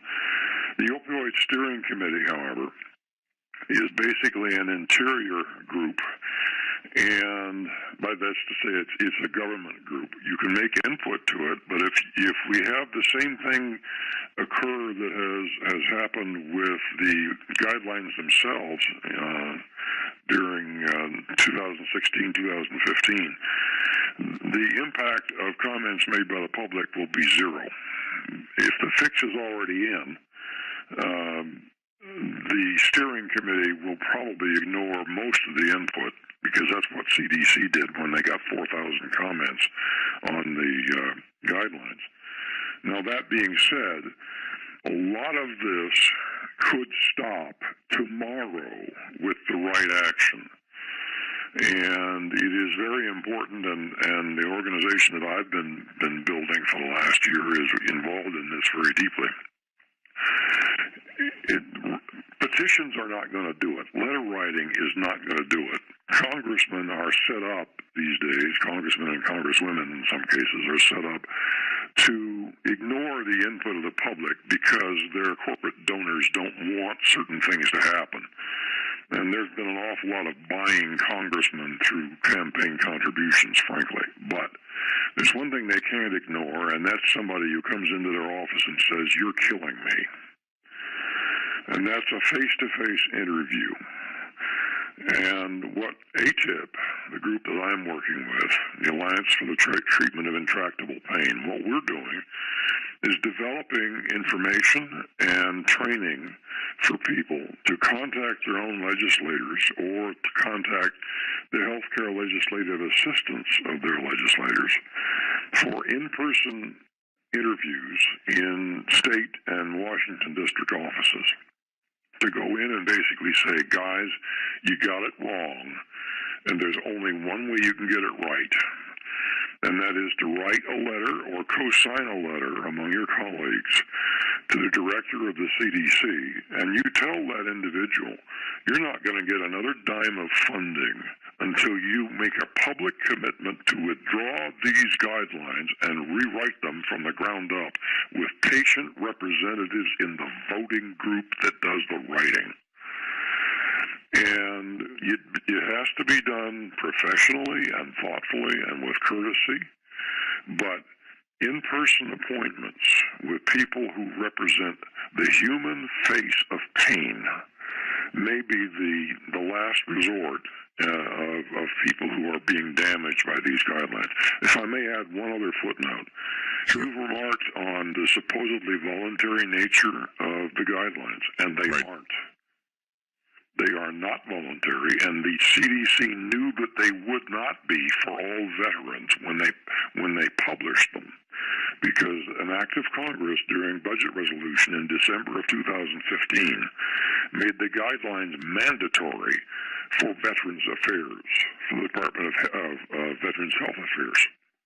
And the CDC knew it when they published, and the veteran Department of Veteran Affairs is regularly denying pain relief and pain medication to patients who suicide, and they know they are suiciding. It's coming up. These guys they're coming back from Iraq and Afghanistan, or maybe they've served with honor in earlier conflicts. The government's supposedly promised to take care of them, and they're cutting them off. Exactly, and they're cutting them off by policy, as a matter of fact. I believe the policy may even be published. There's a report out even now, which I believe the National Pain Report published, that indicates that the GAO is calling for even more restrictions on opioids in all of government policy that's related to this. So what I'm going after, and what others who have joined ATIP as medical professionals and knowledgeable patients are going after, we're trying to help people get geared up with information that is solid and can be traced to creditable sources, to go and talk with their people in government, either state or local, to accomplish two objectives. One is to demand the immediate withdrawal of the CDC guidelines for a rewrite to correct their many errors, and above all, to correct the error that doesn't reflect the fact that there can never ever be a single standard of opioid prescription, because human beings don't operate that way. One size does not fit all, right? Yeah. So there are millions of people in the U.S. who are either hyper-metabolizers or poor metabolizers of opioids, and that's published data. That's science. It's not a surmise.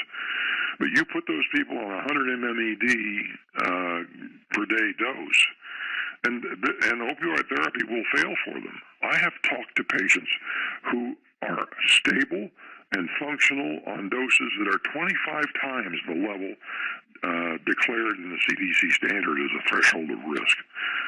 And people who know the science behind this ought to realize that the guidelines can't be phrased that way. They just can't.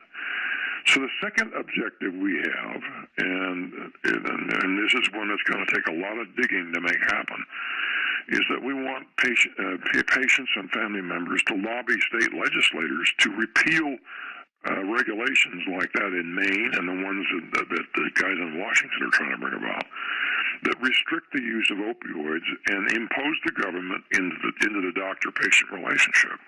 The government has no business being in that relationship. It has no skill to be in that relationship. So if anybody wants to find us, you can look up the term Alliance for the Treatment of Intractable Pain. And we've got the link on our website, Red. We've got the link, and people can find you just by going to coast, or they can look for ATIP. We got a bunch of people on the phones that have been holding for a long time, so I'm sorry to interrupt you, but I know that they wanted to get their 2 cents in. On the wild card line, Laura is calling from Southern California. Hey, Laura. How are you today? Okay, what's on your mind? Well, I am a doctor, and I've been a physician in both rural practice for Medicare, TRICARE, as well as the underserved. And unfortunately, that hysteria that doctors feel, I'm unfortunately a victim of it. And I followed all the rules with pain contracts, talk screen, seeing my patients every month, and making sure that they had adequate medication. And I am still a victim as a physician of the CDC guidelines. And the CDC guidelines came out within a few months, and that's when I started being investigated. And the culprit, which is the corporate slugs, would be the CVS themselves and the pharmacists who started this original war on drugs.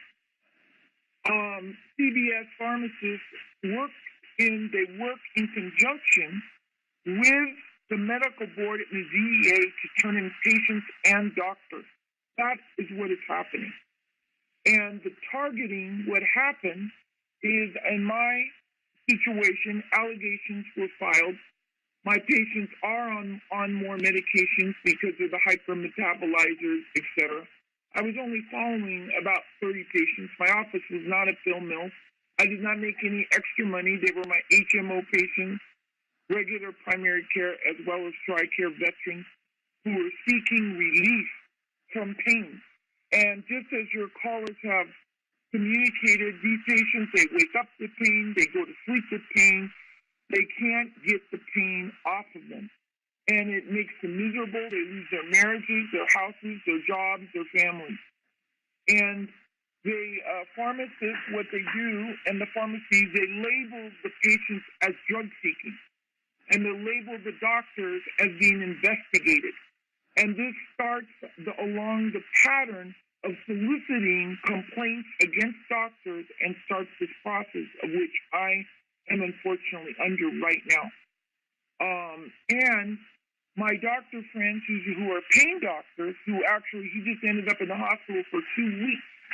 He has got a DVT and blood clots in his lungs. He's been so stressed out in his own personal practice of trying to follow the guidelines, and not, he did in the past get in trouble once. It cost him $100,000 in lawyer fees to get a public reprimand. And he's done what your callers have said, what pain doctors, they don't prescribe, they do injections. They're not wanting to even see the patients because of the attacks on their medical license by the medical board. So this is really happening in America. And what I'm glad, George, is that you're bringing this out so other doctors will be able to share their stories, because they're afraid. You lose your IPA contracts, you lose all your patients, you lose your ability to be a physician. And I've actually had to go back to my old job when I was in college, which is to serve tables and be a waitress while I'm waiting to go before the administrative board. So this is really happening. This is really happening in America. And I'm a doctor, Boston trained, 25 years, fellowship trained, with a master's of public health. I've been on national boards, state boards. I've been active at different levels, and I'm actually published as well because I'm a past faculty member in a university. Makes you wonder, could they do the same with other medications, you know? We don't want to pay for it anymore, so we're just going to declare it illegal. Doctors can't prescribe it anymore. George, may I amplify on that? Sure. The foremost pain management physician in America is now under attack by the same idiots in the DEA, and for the same reasons, because he insists on treating pain. His name is Forrest Tennant. And this process is happening all over America, and it is happening by means that I regard as extrajudicial. Now, this is a personal opinion. The DEA is deliberately seeking to drive doctors out of pain management practice if they insist on using opioids, and they're doing it by means that are frankly illegal. They are suborning witnesses. They are prominently announcing their investigations in order to destroy the reputations of the doctors that they intend to challenge. They are prolonging judicial proceedings, trying to drive doctors into consent decrees.